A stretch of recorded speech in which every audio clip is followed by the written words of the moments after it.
김현정의 뉴스 쇼.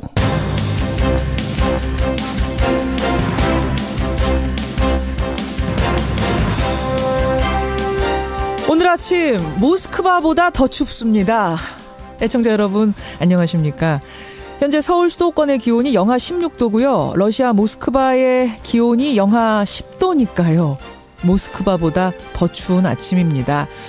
이 냉동고 같은 추위는 오늘 밤 절정을 찍고 내일부터는 1, 2도씩 조금씩 올라가겠습니다. 조금만 더 견뎌보시죠.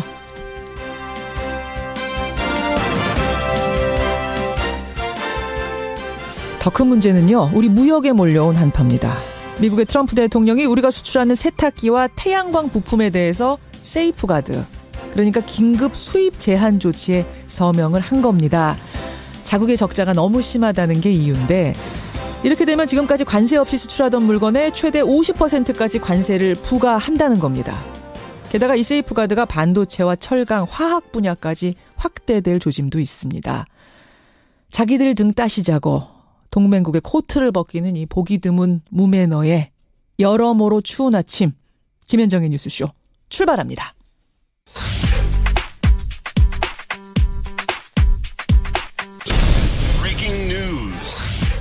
김현정의 뉴스쇼가 주목한 오늘의 포인트, 김정훈 기자 나와 있습니다. 어서 오세요, 김 기자. 네. 첫 번째 포인트 뭐부터 볼까요? 네, 번지는 사법농단 의혹입니다. 그러니까 박근혜 정부 때 법원행정처가 청와대한테 원세훈 재판 관련된 정보를 준 것, 이게 이제 TF 결과 드러난 거잖아요. 법관 블랙리스트 의혹을 조사하다가 오히려 더 큰 의혹이 불거진 셈인데요. 예.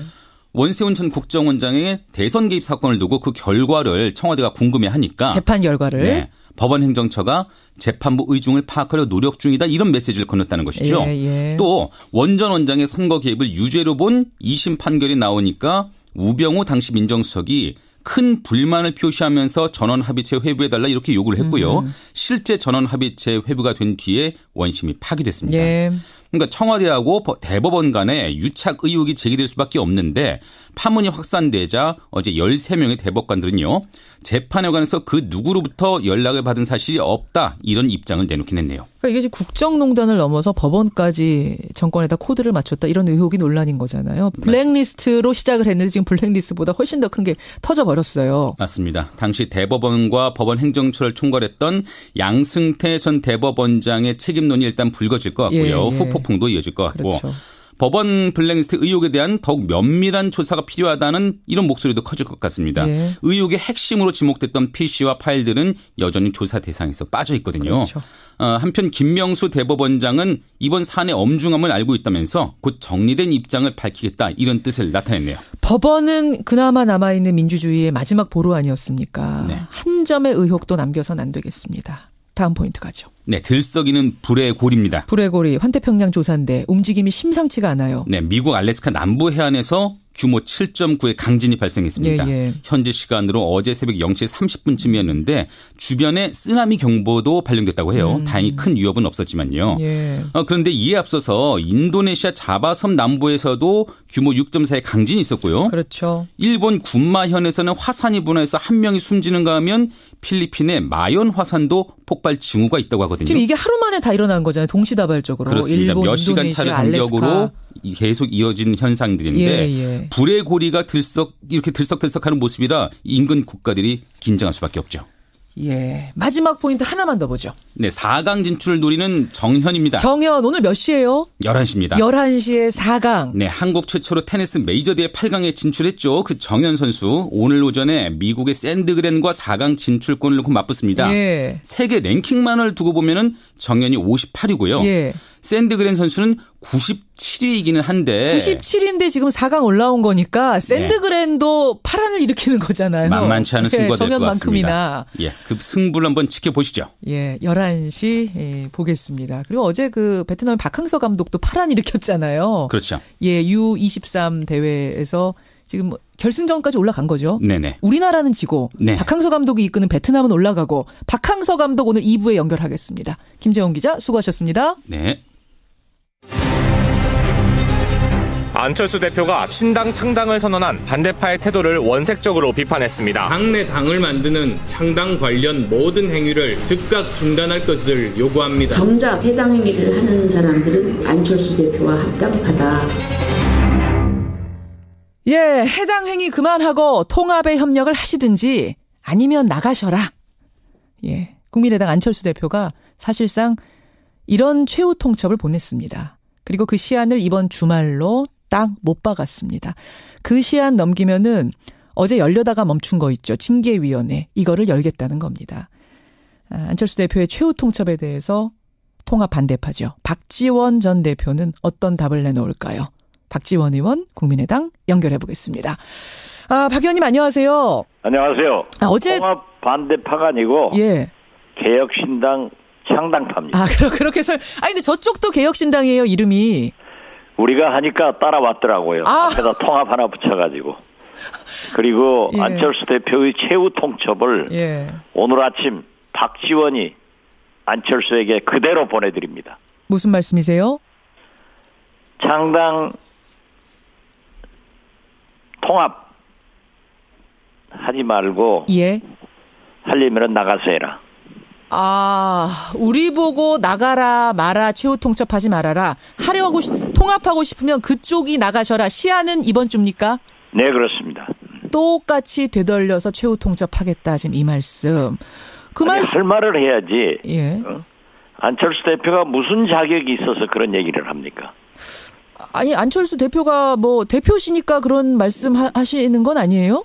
우리는 이미 대표로 인정을 하지 않고 안철수 대표는 우리를 속이고 당헌 당규를 불법으로 적용해서 여기까지 왔기 때문에 어떠한 경우에도 통합을 인정할 수 없고 나가서 해라.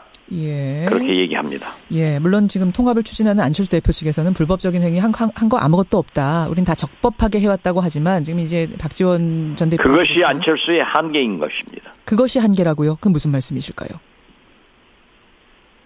네?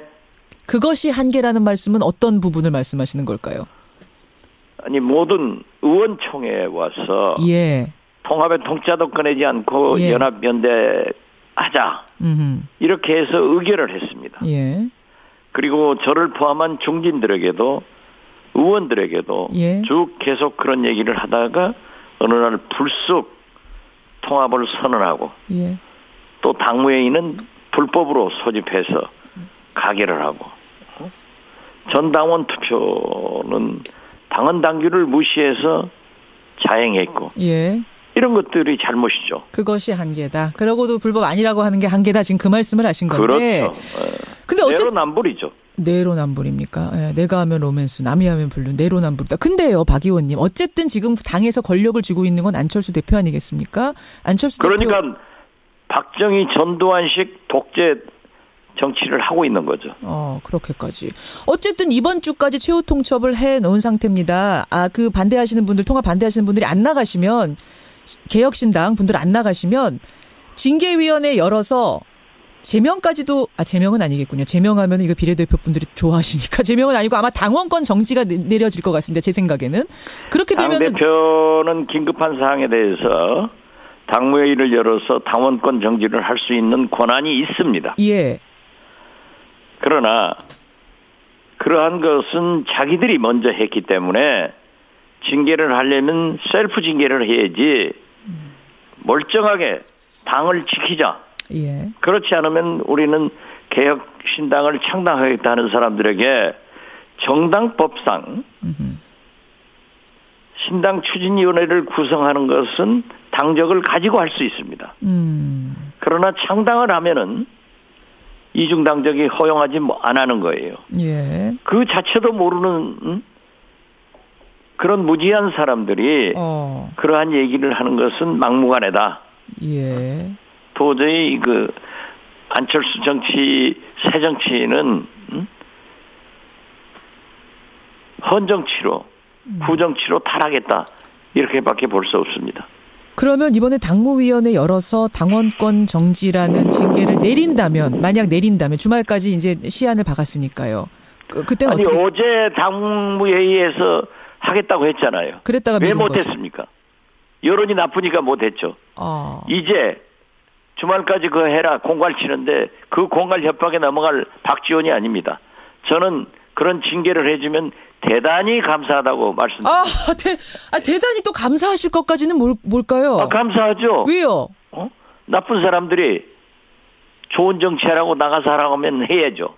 그러니까 오히려 여론이 그렇게 할 경우에는 안철수 대표가 통합파에 더 등을 돌릴 거다. 그런 의미에서 감사하다 이런 말씀이실까요?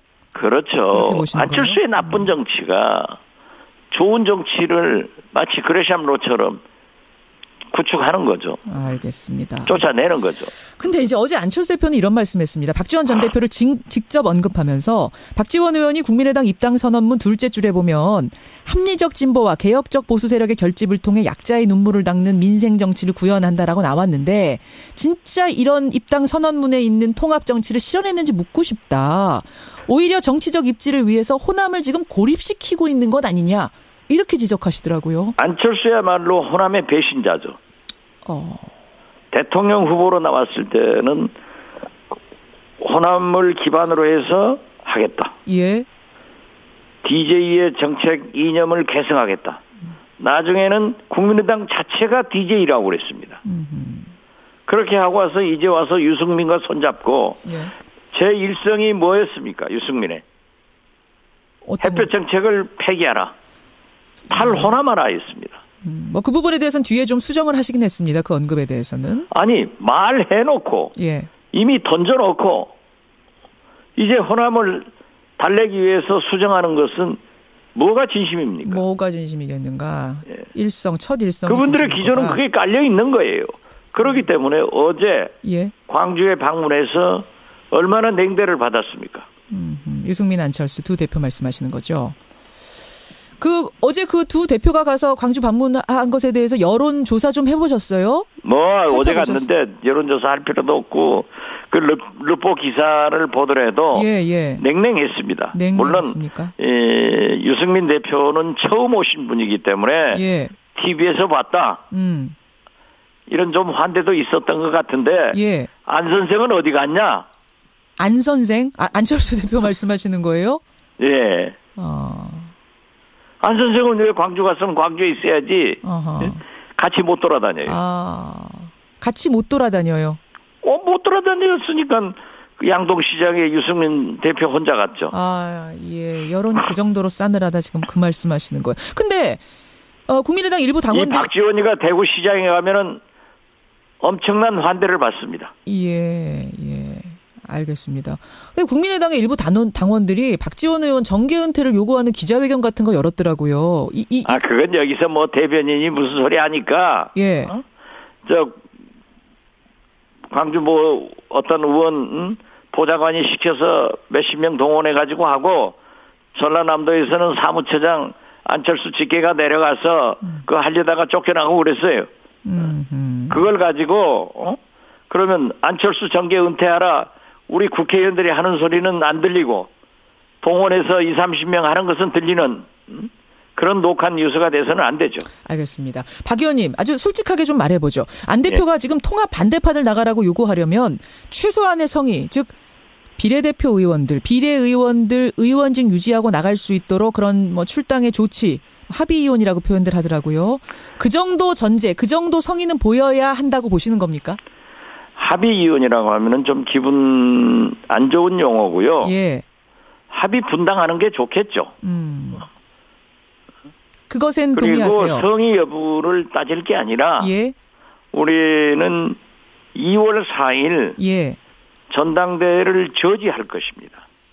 그러나 어떤 물리적 방법으로 저지하는 게 아니라 합법적 방법으로 저지를 해보고 그래도 당권을 가지고 있는 안철수이기 때문에 그걸 강행한다고 하면은 우리는 3월 6일, 2월 6일, 새로운 개혁신당을 창당합니다.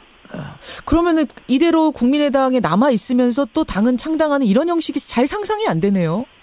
그건 정당법상 정당이 창당될 때까지는 예, 할 수는 있는 창당 준비위원회는 합법적입니다. 긴 하죠. 예. 예, 당적을 가질 수 있는 거예요. 가지고 가겠다. 예. 지금 유승민 대표는 제2의 김연아는 안 된다. 비례의원들 원치 않는 분들은 좀 놔드려라. 이런 입장이신 것 같고, 안 대표는 그 반대 입장이신 것 같고, 이 상황. 그러니까 제가 얘기하는 거예요. 정치적으로나 여러 가지 면으로 안철수는 유승민에게 족탈불급이다. 설사 통합을 하더라도 유승민은 그렇게 고차원의 정치를 해요. 나는 보수다. 그러나 합리적인 진보하고 함께 하려고 한다. 이렇게 하면서 정치 비례대표도 탈당시켜줘야 된다. 출당시켜줘야 된다라는 그런 얘기를 하지만은 안철수 대표는 자기는 민주당에다 요구해서 경남 도의원, 부산 기초의원들을 그렇게 찾아왔어요. 예. 그런데 자기가 할 때는 안 해준단 말이에요. 알겠습니다. 그러니까 안철수의 새 정치는 욕심쟁이 정치다. 저는 그렇게 정의합니다. 맨발로 뛰어도 따라가지 못한다. 족탈불급이다. 그러니까 두 사람의 급이 다르다. 뭐 이런 말씀하시는 거예요 지금. 그러니까 국민 여론조사에도 그렇잖아요. 두 당이 합당하면 누가 대표가 돼야 되느냐? 유승민 34. 예. 안철수 17. 알겠습니다. 우리 김경진 의원이 말한 대로 안철수 대표가 유승민 대표의 반이라도 따라갔으면 좋겠다 하는 게 그런 얘기를 지적한 거예요. 박지원 의원님, 지금 통합파가 신당 당명 공모를 어제부터 시작을 했습니다. 보니까 또 통합에 반대하시는 분들, 지금 개혁신당이라고 표현해달라고 하셨는데 그쪽 분들도 이름 공모하고 계시고 공교롭게도 양쪽이 동시에 하고 계시더라고요. 동시에 할 수밖에 없죠. 예. 우리가 통합을 반대하지만은 그분들이 계속 불법적으로 진행시키고 있고 아까 말씀한 대로 당권파이기 때문에 그 칼을 휘두르고 있기 때문에 우리는 앞으로 5개월 남은 지방선거를 대비하기 위해서는 지금 지방선거에 출마하려고 하는 사람들이 국민의당 안철수 이름으로는 우리가 출마할 수 없다. 예. 그러니까 탈당해서 무소속으로 갈 수밖에 없다. 그래서 제가 하나 여쭙고 싶은 거는 뭐 좋은 이름 아이디어 좀 있으세요? 우리 당이요? 뭐 이쪽도 좋고 저쪽도 좋습니다. 우리 당은 공모를 해서 이제 8시 회의에서 아마 결정되게 될 겁니다. 아, 그렇군요. 예, 알겠습니다. 저쪽 당에다가 뭐 특별히 추천하고 싶으신 건 없는 거죠? 그쪽은 관심 없어요. 보수 수구 대연합당이라 하면 될 거예요. 아이고, 예. 오늘 저는 박 의원하고 인터뷰를 굉장히 많이 했습니다만 오늘처럼 이렇게 냉담하게 당을 평가하시는 건 처음 본 것 같습니다. 예. 여기까지 오늘 그러니까 정체성만 하더라도 그렇지 않습니까? 예. 오늘은 여기까지 말씀을 좀 나눠야겠습니다. 박지원 의원님. 고맙습니다. 예, 감사합니다. 국민의당 박지원 의원이었습니다.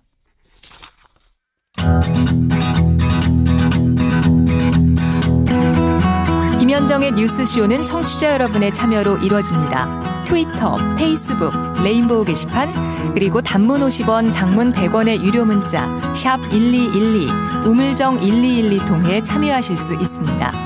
김현정의 뉴스쇼, 여러분과 함께 만듭니다. 김성환의 행간 시사평론가 김성환 씨 나오셨습니다. 어서 오십시오. 네, 안녕하세요. 지금 김성환 씨가 문을 열고 들어오는 이 순간 속보가 하나 들어왔습니다. 일본의 아베 총리가요, 평창 동계올림픽에 참석하겠다고 산케이 신문과의 인터뷰에서 밝혔답니다. 1mm도 안 움직인다고 했던 사람인데. 1mm, 위안부 합의는 1mm도 못 움직인다 그거고 본인이 1mm는 아니었고요. 어쨌든 온답니다. 예, 속보 전하면서. 행간은 뭐 가지고 오셨어요? 1심에서 집행유예를 선고받고 풀려났던 조윤선 전 문체부 장관. 어제 풀려난 지 180일 만에 다시 재수감됐습니다. 그렇습니다. 2심 재판부가 블랙리스트에 관여한 혐의로 징역 2년을 선고하고 법정 구속을 했기 때문인데요. 이 180일 만에 재수감된 조윤선 전 장관, 이 뉴스의 행간을 좀 살펴볼까 합니다. 다시 실형이 선고되면서 아주 망연자실한 표정으로 고개를 가로저었다. 이렇게 묘사들 했더라고요. 네, 맞습니다. 아마 제가 볼 때는 충격이 굉장히 클 것 같습니다. 왜냐하면 국정농단 사태로 구속된 인물 중에 구치소 생활에 가장 적응을 못했다는 얘기를 들었거든요. 맞아요. 네. 식사도 거의 하지 못했고 네. 뭐 거의 강박 증세까지 있었다고 하는데 구속되고 난 다음에 그 외모나 표정 이런 것들 보고 많은 사람들이 사실 좀 놀라기도 했어요. 예, 맞아요. 변호를 맡은 남편 박성희 변호사는 재판이 끝난 직후에 기자들한테 당연히 상고하겠다. 예. 아직 재판이 끝나지 않았다는 점을 강조했습니다. 하지만 어쨌든 다시 구속 상태로 들어가야 되는 거고요. 네, 맞아요. 그러니까 조 전 수석은 1심에서 국회 위증죄만 유죄로 인정이 돼서 징역 1년에 집행유예 2년을 이제 선고받고 풀려났었는데요. 예. 뭐 어찌됐든 2심 판결로 인해서 다시 구속되는 처지가 됐습니다. 180일 만에 다시 구속이 됐습니다. 네. 이 뉴스의 행간 들어가죠. 첫 번째 행간은 2개의 스모킹건이 있었다입니다. 2개의 스모킹건이요? 네. 재판 결과가 1, 2심에 뒤집어진 결정적인 이유가 2가지가 있었는데요. 핵심 이유 2가지 뭐예요? 박준호 전 민정수석의 진술 번복과 청와대 민정수석이 아니라 정무수석하고 청와대 캐비넷 문서입니다. 이 박 전 수석은 1심에서 조윤선 이 신임 수석한테 문화예술인 지원 배제 업무를 인수인계했는지 기억나지 않는다 이렇게 얘기를 했거든요. 1심에서는. 네. 근데 2심에서는 인수인계 해줬다. 예, 그런데 그 사람이 인수인계 받은 사람이 그걸 몰랐다고 주장하는 게 사실 말이 안 되는 거죠. 둘 중에 하나는 거짓말인데 재판부는 조 전 수석이 거짓말한다라고 본 겁니다. 네, 맞습니다. 그리고 또 하나 청와대 캐비넷 문건인데요. 이 문재인 정부 출범 직후에 청와대 정무수석실과 민정수석실에서 문건이 다량이 발견됐잖아요. 기억하실 거예요. 박근혜 정부 시절의 문건이었는데요. 이때 김기춘 비서실장이 주재하는 수석 비서관 회의 자료가 나왔습니다. 이 종북 척결 방안의 하나로 블랙리스트 인사들에 대한 지원 배제를 논의한 기록이 여기에 담겨 있었습니다. 그런데 그 기록이 조윤선 전 수석 지시나 승인 없이 이루어졌을 수 없다라고 본 거죠? 네, 맞습니다. 반드시 거쳤을 거다. 네. 그래요. 188일 만에 석방입니다. 그리고 다시 180일 만에 구속 수감입니다. 조윤선 전 수석. 두 번째 행간 뭔가요? 두 번째 행간은 구속되지 않은 게 오히려 더 이상했다입니다. 그건 무슨 말씀이세요? 그러니까 블랙리스트 사건으로 유죄 판결을 받은 사람이 몇 명인지 혹시 아시겠어요? 저는 알죠. 6명 아니에요? 그렇죠. 조윤선 전 수석을 빼고도 6명입니다. 김기춘 전 비서실장이 있죠. 조 전 수석을 보좌했던 신동철 전 정무비서관, 김상률 전 교육문화수석, 정관주 전 국민소통비서관, 그리고 김종덕 전 문체부 장관, 김소영 전 문체부 비서관.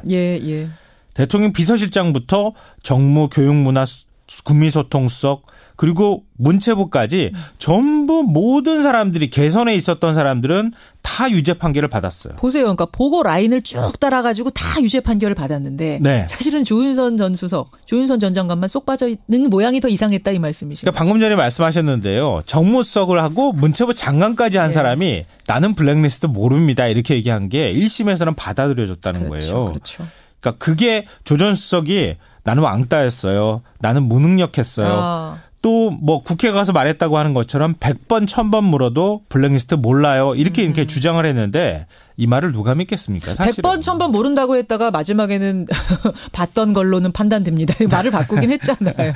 그렇긴 한데 어쨌든 결국은 이번 재판 결과가 당연한 수순일 수밖에 없었다는 겁니다. 그렇게 보이네요. 마지막 행간이요. 마지막 세 번째 행간은 1심 재판 결과가 다시 의심스러워지기 시작했다입니다. 1심 재판 결과가 의심스럽다니요? 네. 1심 재판부가 박근혜 전 대통령을 블랙리스트 공범이 아니다 이렇게 판단을 했잖아요. 좌파 지원 축소, 우파 지원 확대는 대통령의 통치행위이기 때문에 사법심사의 대상이 될 수 없다 이런 논리였습니다. 그렇죠. 이게 뭐 말이 안 되는 논리다 이런 지적들이 굉장히 많았잖아요. 네, 말이 많았죠. 우파 대통령이 당선되면 좌파는 블랙리스트 만들고 지원 배제해도 되는 건가요? 네. 근데 2심 재판부는 정반대였습니다. 그러니까 문화를 억압하면 전체주의 국가로 가게 된다 그러면서 블랙리스트 공범도 박근혜 대통령을 인정을 했거든요. 근데 저는 예전 같았으면 이렇게 1, 2심이 바뀌는 게 뭐 당연히 그럴 수도 있겠지. 법리를 다르게 적용하면 이렇게 생각했는데 어제 대법원 추가 조사의 조사 결과 보고 아닐 수도 있겠다는 생각이 들었어요. 판결은 법과 양심에 따라서만 이루어지지 않을 수도 있겠다는 생각을 할 수밖에 없는 그런 정황이나 증거들이 나오지 않았습니까? 그러니까 사법부 블랙리스트 파동이 왜 엄정하게 조사돼야 되는지 이번 문화 블랙리스트 재판을 보면서 다시 느껴지게 된다는 겁니다. 여기까지 오늘의 행간 김성환 씨 수고하셨습니다. 네, 고맙습니다. 베트남의 히딩크 박항서 감독 축하합니다. 이런 문자가 벌써 들어오네요. 박항서 감독 2부에 연결하겠습니다. 2부로 가죠.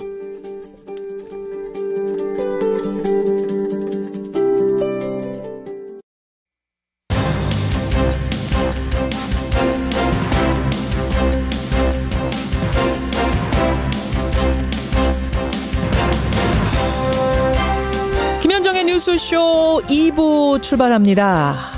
작전명 포청천.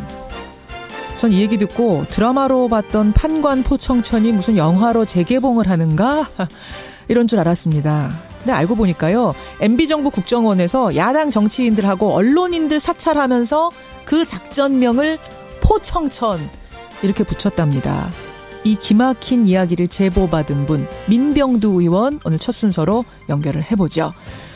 라디오 재판정도 있는 날인데요. 반려견 키우시는 분들 오늘 재판정에 귀를 더 기울여 주십시오. 개 입막의 의무화, 또 개줄은 2m로 제한하는 문제. 개가 사람 물면 무조건 안락사시킨다. 이런 정책들에 대해서 갑론을박이 펼쳐지고 있습니다. 오늘 재판정에 올려보겠습니다. 그리고 2부에서 박항서 감독 만난다고 했더니요. 어떤 분이 박항서 감독이 도대체 베트남에서 어느 정도길래 그러냐라고 질문 문자를 주셨는데 여러분 2002년 월드컵 때 우리가 히딩크 감독 바라봤던 거, 히딩크 연호했던 거, 또 나가서 다 같이 응원했던 그 분위기를 지금 생각하시면 됩니다. 베트남 분위기가 지금 그렇다고 합니다. 예, 박항서 감독이 시간이 오늘 굉장히 없어요. 어제 밤에 경기가 끝났기 때문에 아주 어렵게 저희가 섭외를 했습니다. 잠시 후 생방송으로 경기가 지금 중국에서 열리고 있죠. 중국 현지 연결하겠습니다. 50원에 담은 100원의 장문 유료 문자 샵 1212 카톡 레인보우까지 열어놓고 출발합니다. 작전명 포청천 무슨 영화 속의 특수작전 이름이 아닙니다. 실제로요. MB정권 시절에 원세훈 국가정보원이 야당 정치인 또 언론사 사장 이런 사람들에 대해서 사찰을 벌이는데 그 작전명이 포청천이랍니다. 심지어 그 포청천 작전의 예산은요. 국정원의 대북 공작금에서 썼답니다. 사실 그동안에도 MB정권에서 야당 정치인들 민간인 대상으로 불법 사찰이 이루어졌다는 건 알려진 바죠. 그런데 그 실제 작전명과 예산 출처까지 드러난 건 처음입니다. 작전명 포청천을 세상에 공개한 분 더불어민주당 민병두 의원 연결해서 좀 더 자세하게 알아보겠습니다. 민병두 의원님 안녕하세요. 네, 안녕하세요. 제보를 받으셨다고요? 네. 예. 현재 국정원 직원입니까? 그걸 특정할 수는 없고요. 다만 지금 MB와 또 그 주변 사람들한테 국정원 특활비가 광범위하게 저열렸다는 얘기를 들으면서 예. 저 커다란 규모의 특활비 중에 어느 부분에서 그 사람들은 저것을 전용했을까 하는 의심을 갖기 시작했어요. 예. 되게 원장이나 차장이나 이런 정무직이 쓸 수 있는 돈에서 아마 청와대나 이런 데 갔을 가능성이 큰데 예. 저 사람들이 절대 넘어서면은 안 되는 대북 공작비까지 건드리지 않았을까 하는 생각을 해보고 여기저기 탐문을 하다 보니까 이런 제보가 들어오게 된 것이죠. 그럼 제보자가 문건까지 가져온 거예요? 아니면 말로 증언한 것들을 취합하신 거예요? 네, 구체적인 그 증언들입니다. 증언. 국정원 문건은 대개 메인 서버에 남아있는 것은 국정원 TFT도 접근할 수가 없었고요. 그다음에 문서 형태로 남아있는 것은 거의 없습니다. 없고. 그러면 다른 증거 없이 제보자의 말뿐이라면 신빙성이 좀 약한 건 아닙니까? 그렇진 않죠. 왜냐하면 당시에 활동했던 3개팀 직원들의 이름과 또 공장 내용 이런 것들이 다 특정화되어 있거든요. 아주 구체적이든가요? 네. 가령 이런 겁니다. 미행감시팀한테는 승진을 책임질 테니 벽을 뚫든 천정을 뚫든 확실한 증거를 가져와라 이렇게 얘기했고요. 미행감시는 일비로 지출된다고 합니다. 하루하루. 하루하루 일비를 갖다 준다는 거죠. 비용을. 그러니까 별도 사무실을 두지는 않았고 밤낮 교대 근무를 시켰다고 합니다. 근데 이 미행감시팀은 누구를 만나느냐. 단순히 그것만 파악해갖고 내사팀을 넘긴다고 합니다. 내사팀이 종합을 하는 거죠. 그러니까 성향 분석이랄지 또 상대방의 어떤 금융재산을 들여다본다든지 이런 걸 하는데 내사팀한테는 DJ 비자금을 갖다가 캐기 위해서 박지원 의원을 특별히 내사하라는 지시가 내려갔다는 것입니다. 그런 식으로. 되게 다 5급 직원이 팀장이고 4명씩 구성되어 있습니다. 그 구성도를 한번 볼게요. 좀 구체적인 증언이라고 하셨으니까. 그러니까 포청천 팀이라는 것이 있고 그 포청천 팀의 위에는 대북 담당인 3차장이 최종급 3차장이 있고 그 밑으로 내사 파트, 사이버 파트, 미행 감시 파트 3개 파트가 나눠지고 이것이 TF입니까? 포청천 팀. 예, 그래서 아까 내사팀하고 미행감시팀에 대해서는 설명을 했고요. 예. 사이버팀, 이게 이제 해킹팀입니다. PC를 뚫어라. 그래서 맨 처음에 한명숙, 박지원, 박원순, 정현주, 최문순 이런 분들을 갖다가 이름을 적시하면서 이메일 주소를 줬고요. 예, 예. 나중에 우리가 어저께 밤에 또 추가로 제보를 받고 확인한 바에 따르면 2012년 총선 임박해서는 이메일 주소를 줬는데 뒤져보니 나중에 여당 관련자들도 굉장히 많더라. 당시에 여당이요. 아, 여당 이메일도 주면서 PC 뚫어라, 해킹해라. 자기들은 그러니까 이메일 주소만 줬기 때문에 누군지는 몰랐는데 예. 그걸 뚫어보니 여당 관련자들 혹은 여당 공천 신청자들도 있더라. 뚫어봐. 왜 그랬을까요? 여당 사람들은 왜 뚫으라고 했을까요? 아마 공천할 때 참고 자료로 쓰기 위해서 그랬던 것 같습니다. 뒷조사하려고 이메일 탈탈 털어서 뭔가 이거 잡히는 거 없는가 조금이라도 유리한 사람을 공천해야 되니까 그 정보를 얻기 위해서 국정원을 시켰다? 혹은 누구를 제거시키기 위해서. 제거시키기 위해서도 있고. 혹은 자기 사람을 쓰기 위해서 그랬을 수도 있겠죠. 이 사람들은 국정원 직원들은 그 전문은 모릅니다. 다만 수시로 원장실이나 원장 비서실이나 최종호 3차장 비서실을 통해서 지휘 계통 라인을 넘어서서 수시로 이메일 어드레스가 왔다는 것이죠. 그럼 뭔지도 모르고 이유도 모르고 누군지도 모르고 그냥 뚫으라면 뚫는 거예요? 그렇죠. 예. 맨 처음에 아까 제가 말씀드린 5명 이름은 거명돼서 지시가 내려왔던 것이고요. 그 5명 이름이 그러니까 뭐 박지원, 한명숙, 정현주, 박원순, 최문순, 박원순. 예. 그 다음부터는 수시로 지시가 내려왔는데 누구 건지 모르는 거죠. 이메일 주소를 줬다는 건 이런 겁니다. 그 해킹 프로그램에 들어가는 겁니다. 그렇죠. 그래서 이메일만 들여다보는 것이 아니라 핸드폰의 모든 걸 들여다볼 수가 있는 것이죠. 핸드폰 해킹이에요? PC 아니고? 그러니까 PC를 뚫는다는 거는 PC의 이메일을 갖다 들여다본다는 거고 이메일에 해킹 프로그램을 심게 되면 다 연동이 돼서 볼 수가 있는 것이죠. 그러면은 핸드폰으로 누구랑 통화하는지 누구랑 카톡을 하는지 이런 거 다 볼 수 있다는 얘기예요? 이론적으로는 그랬는데 이제 이 사람들이 내사팀이나 미행감시팀이나 사이버팀이 지금 이 부분에 관해서는 굉장히 불안에 떨고 있고 진술을 갖다 구체적으로 하기를 갖다 당연히 꺼려 하겠죠. 그래서 이론적으로는 그러한데 어디까지 들여다봤다고 제가 단정할 수는 없습니다. 이론적으로는 가능하다. 다시 한번 정리하겠습니다. 미행 감시 파트, 사이버 파트, 내사 파트. 그래서 요 세 파트, 세 팀 위에 이게 이제 이른바 포청천 팀이고요. 이 포청천 팀을 직접 지휘하고 지시한 거는 방첩국 산하의 단장이 있습니다. 단장급이었습니다. 조직. 단장급. 그리고 그 위에가 대북 담당 최종욱 3차장. 최종욱 3차장, 그다음에 단장, 그리고 사이버 파트, 미행 파트, 내사 파트 이제 팀이라고 불리는 이 전체가 포청천 팀이 되는 거다 이 말씀이세요. 저는 방첩국 산하의 K 단장이 지휘를 한 것이죠. 최종욱 3차장 이름 들으면서 떠오른 사람이 그 지난해 국정원 댓글 사건으로 구속된 유성옥 전 국정원 심리전단장 떠올랐어요. 그때 유 단장이 뭐라고 했냐면 원세훈 전 원장의 불법적인 지시를 주로 수행했던 사람이 최종업 3차장이다. 이렇게 진술하지 않았습니까? 이번에도 그 최종업이 나오는 거네요. 이름이. 그렇죠. 2009년 2월 달에 원세훈 원장 체제가 출범하면서 최종업 씨가 3차장이 됩니다. 그렇죠. 이분은 DJ에 대한 증오로 가득 찬 분이죠. YS 당시에는 노벨상 수상 방해 공작을 했었고 노벨상 취소 청원도 MB정부 시절에는 했었고요. 그때 이 사람. 이제 이번에 새로 드러난 것이 내사팀의 DJ 비자금 관련도 조사를 갖다가 해봐라 하는 지시를 또 추가를 했던 것이고요.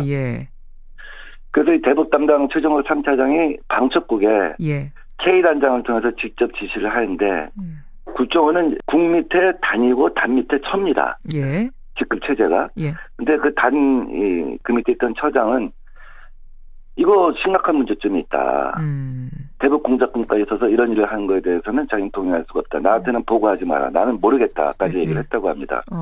처장은 그래서 건너뛰고 이제 단장하고 직보하는 체계였고 그걸 종합하는 게 이제 내사팀이었던 거죠. 자, 알겠습니다. 자, 이제 조직도 알겠고 그들이 한 행위 알겠습니다. 그런데 더 충격적인 건 이 불법 사찰 행위에 대북 공작에 쓰여야 할 그 활동비가 쓰였다. 유용이 됐다는 얘기잖아요. 그렇죠. 가장체 운영비를 빼돌린 거다 이런 말씀하셨는데 이게 어떤 수법입니까?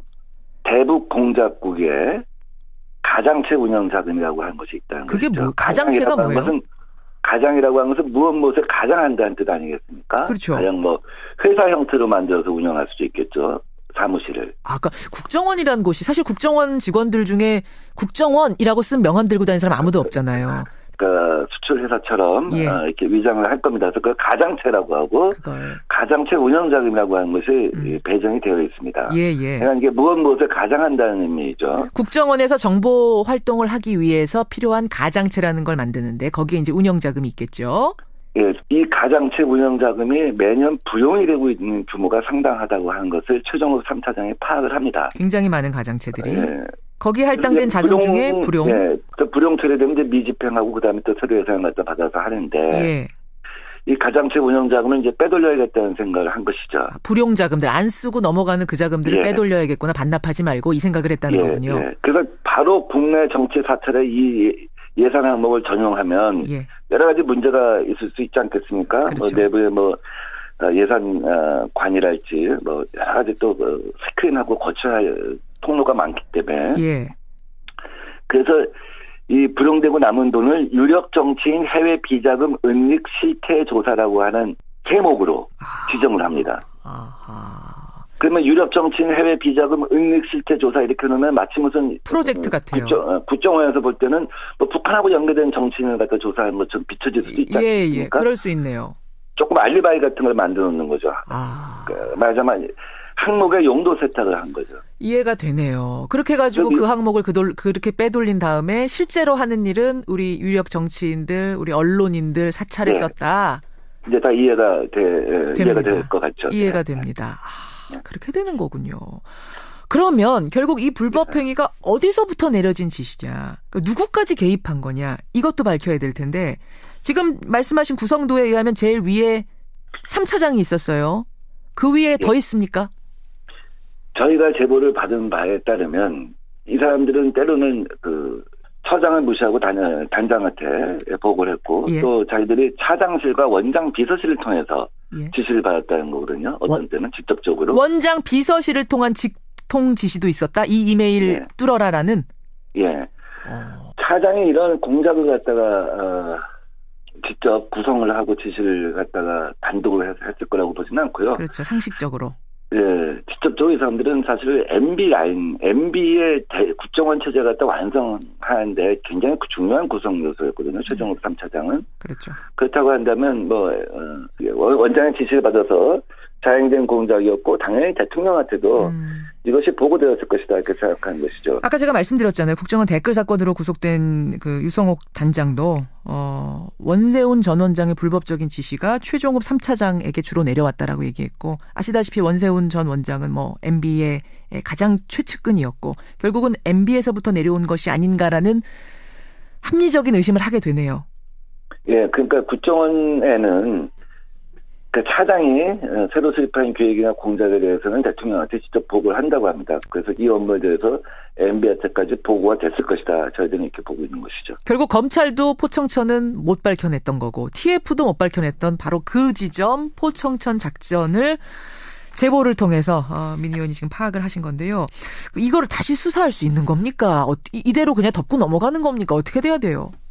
저는 간첩을 잡기 위해서 써야 할 돈을 은하를 갖다 보호하기 위해서, 적으로부터 보호하기 위해서 썼어야 할 예산을 갖다가 용도 이유에 썼다고 하는 건 이적 행위와 다름없다고 봅니다.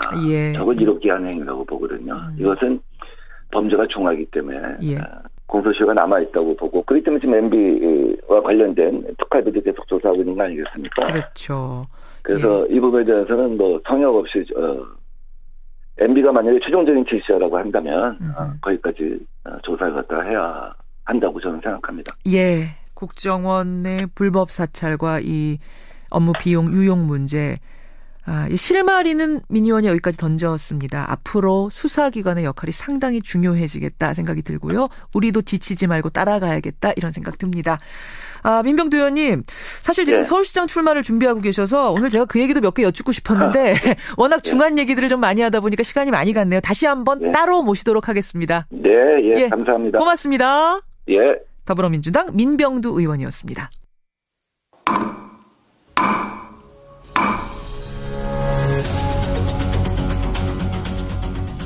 뉴스쇼가 수요일에 마련하는 코너입니다. 라디오 재판정.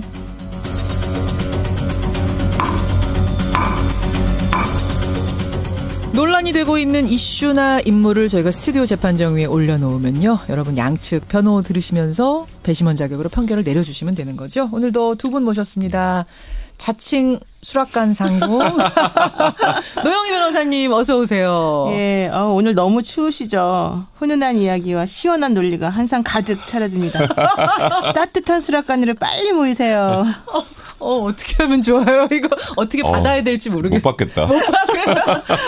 노 변호사님이 수락관 상공이면 네. 그러면 같이 수락관에 근무하시는 거잖아요. 저는 그냥 옆에 그냥 근무하면 따라다니는 사람 정도 해야 될 것 같네요. 수락관 뭐 하면 돼요? 수락관 뭐라고 부르면 돼요? 거기 남자가 근무하나요? 수락관 뭐 관리 마당새? 제가 여기 마당새가 딱 맞을 것 같아요. 수영까지 해가지고 얼추. 네. 본인은 상공이라고 하시면서 백 변호사님 마당새. 제가 나이가 많잖아요. 동생이라는 이유로 감수를 하는 거죠. 대한민국은 나이입니다. 수락관 마당새님 어서 오십시오. 백 변호사님. 안녕하세요. 획성 변호사입니다. 모스크바보다 10도 낮답니다 오늘. 너무 추워 진짜. 너무 춥습니다. 정말 추운 날 두 분 나오셨어요. 그래도 핫한 얘기들은 다 스포츠에서 나오는 거 아시죠, 요즘? 그렇죠. 네.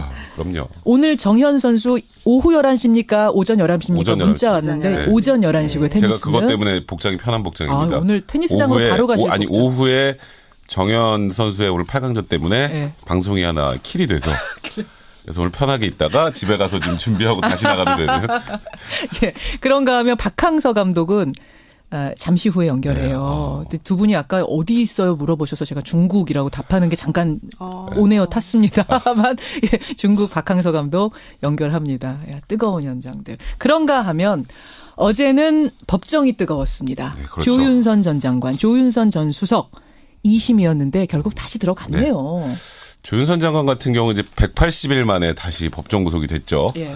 사실 박준우 전 정무수석이 1심에서는 조윤선 장관이 관여 안 했다라는 취지의 주장을 했었는데 항소심 와서 완전히 진술을 번복을 했죠. 나 인수인계했다. 네, 인수인계했다라고 했고 또 신동철 비서관도 보고는 했다라는 취지의 얘기를 했어요. 네. 그러니까 근데 어제 징역 2년이 선고됐다라는 건 조윤선 장관이 어쨌건 이 블랙리스트가 가동되고 작동되는 걸 잘 알고 있었다라는 정도였고, 그러니까 적극적으로 개입했다라는 취지 정도까지는 아니었던 것 같아요.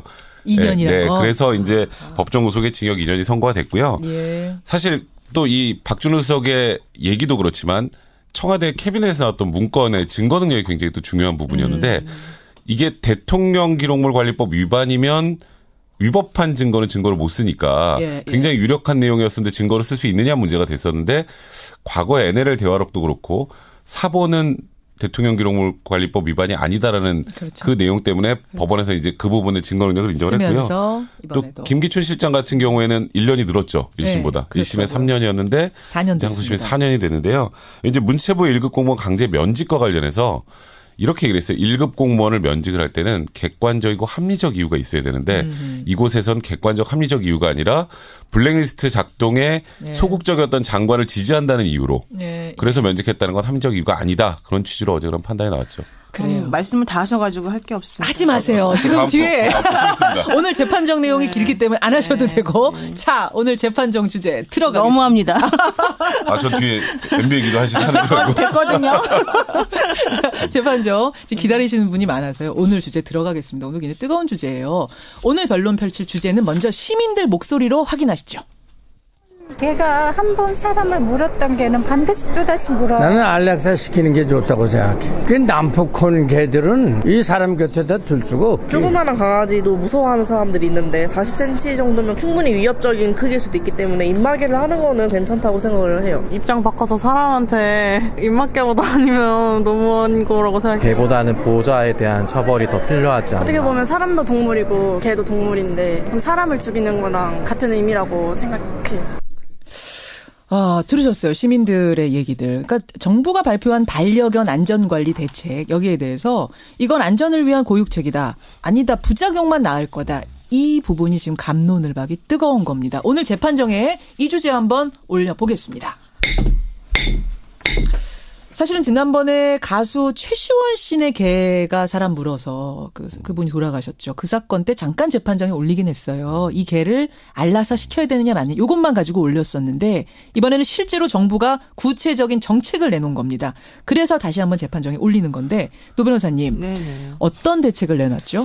글쎄요. 이게 그 전에 맹견만 관리 대상이었는데 그래서 이제 맹견 종류를 6종에서 8종으로 늘렸고요. 관리 대상에 들어가는 맹견 지금 6종에서 8종으로 늘린다. 그런데 일정 크기 이상의 개는 모두 관리 대상으로 하겠다. 그 일정 크기가 어느 정도예요? 그러니까 바닥에서 어깨까지 높이가 40cm 이상인 개에 대해서 외출할 때는 무조건 입마개 착용을 의무화하고 무조건 입마개. 길이 2m 이하의 목줄을 반드시 사용하도록 하고요. 그러니까 목줄도 지금은 뭐 4m, 5m 자유인데 이제는 무조건 2m를 넘으면 안 돼요. 그렇죠. 그리고 이제 반려견이 사람을 물어서 만약에 상해를 입히거나 죽게 했을 경우에 주인을 형사처벌할 수 있고요. 더 중요한 건 그 개는 안락사시킬 수 있습니다. 안락사시킬 수 있다. 이렇게 4가지 정도가 큰 지금 틀입니다. 먼저 두 변호사 입장부터 확인하겠습니다. yes or no로만 일단 대답해 주세요. 백 변호사님. 견권보단 인권입니다. 찬성? 네, 찬성입니다. 예스입니다. 이 대책 옳다. 노 변호사님. 모든 생물은 소중한 것입니다. No. No. 노 변호사님 이렇게 한마디 하실 때마다 우리가 이렇게 빵빵 터지는 진지한 얘기인데 No. 이 대책 좀 부당하다 이렇게 보시는 거예요. 노 변호사님 지지하시면 노변, 반대, 뭐 너무한다, No 이렇게 보내주시면 되는 거고요. 백 변호사님 얘기처럼 이거 좋다. 이 정도는 해야 된다 생각하시면 백변, 뭐 100, 남자 변호사, 찬성 이런 식으로 자유롭게 보내주십시오. 50원에 담은 100원의 장문 유료 문자 샵 1212 카톡 레인보우까지 열려 있습니다. 먼저 노 변호사님 이 입장을 조금만 더 확인해 볼게요. 네. 이 애견관리 대책 전체 부정이세요? 아니면 일부 부정이십니까? 사실은 일부 부정이죠. 일부 부정. 왜냐하면은 그 맹견에 대해서 뭐 관리 대상을 좀 늘리고 좀 더 주의하자 이런 전반적인 취지에 대해서는 당연히 찬성이기 때문에 문제는 그게 아니라 사람을 문 개는 무조건 안락사시킬 수 있게 되었다라고 하는 것. 또 이제 여기에 대해서 주인의 형사처벌이 사실은 전체적으로 다 된다는 것 자체가 조금 심한 거 아니냐 이런 생각을 많이 하게 됩니다. 안락사와 형사처벌 이 부분이 특별히 더 심하다. 이 문제를 제기하신 거예요. 백 변호사님. 지금 말씀하셨던 것 중에 제가 하나 수정을 해야 될 게 있어요. 뭡니까? 무조건 안락사가 아닙니다.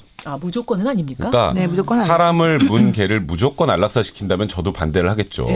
근데 그게 아니라 이제 여러 가지를 심사를 합니다. 심사 과정이 꽤 복잡하다고 해요. 근데 그 부분에 대한 기준은 아직 명확하게 나오지 않았는데 무조건 안락사시킨다기보다 뭐 사람의 피해가 극대화되거나 아니면 여러 번 물었거나 이런 문제를 여러 번 발생시킨 개를 기준으로 해서 최소한의 한도로 안락사를 시키는 거기 때문에 사실 사람이 개보다는 우선 아닙니까, 당연히?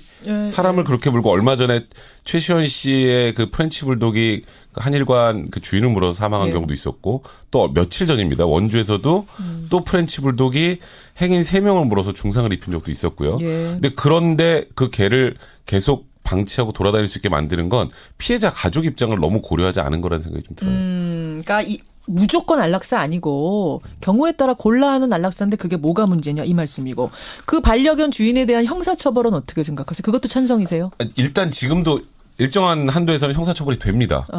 그리고 최근에는 징역형 선고도 좀 되는데 문제는 이번에 확인이 된 목줄 2m 이런 것들 있죠. 입마개.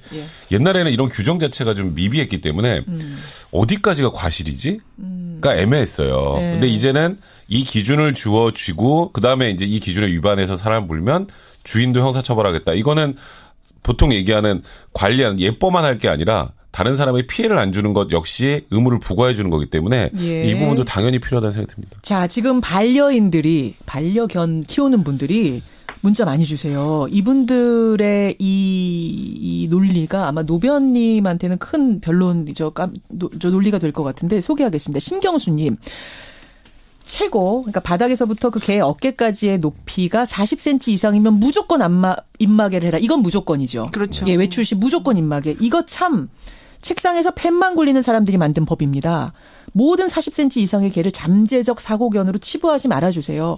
그러니까 이분 집 개는 덩치는 커도 굉장히 순진한 개 있잖아요. 플란다스의 개 같은.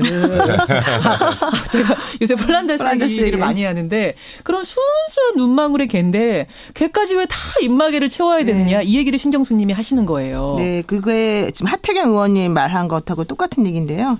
하태경 의원이 뭐라 그랬냐면 키 180cm 이상은 모두 폭력배로 간주하는 것과 마찬가지다.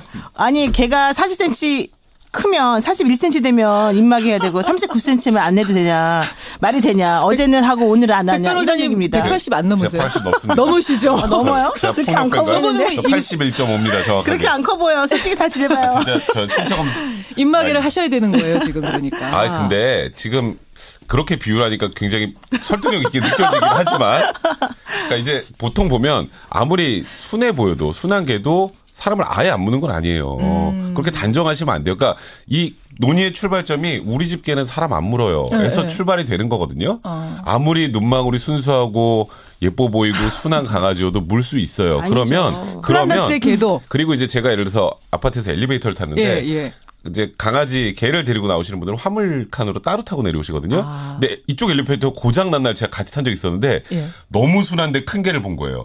저도 모르게 뒤로 가게 되더라고요. 그러니까 크기에 압도될 수 있어요. 상대방은 그러니까 키우시는 분들은 아유 우리 개 너무 순해요라고 하지만 안 물어요 우리 개 괜찮아요 만져보세요. 개를 별로 안 좋아하시는 분들, 개에 대한 두려움 갖고 계신 분들은 큰 개를 보면 일단 이제 위축이 될 수밖에 없거든요. 그런 걸 감안해서는 좋지니까 이거를 큰 개니까 무조건 이렇게 일률적으로 적용한다라고 하는 거 오히려 저는 엎여 있다는 생각이 그러니까 사람이 먼저다라는 거를 지금 우선에 놓으시는 게 백 변호사님 의견이신 거고 노 변호사님. 아니 저는 40cm가 기준이 어디서 나왔는지 그게 궁금해요. 그러니까 40cm 이상은 외출 시 입막에 의무화지 이렇게 되어 있는데 사실 30cm 개도 물면 위험할 수 있거든요. 그러니까 40이라고 하는 거는 임의적으로 사람들이 만들어낸 기준인 거잖아요. 근데 그게 과학적으로 근거가 있는 건지.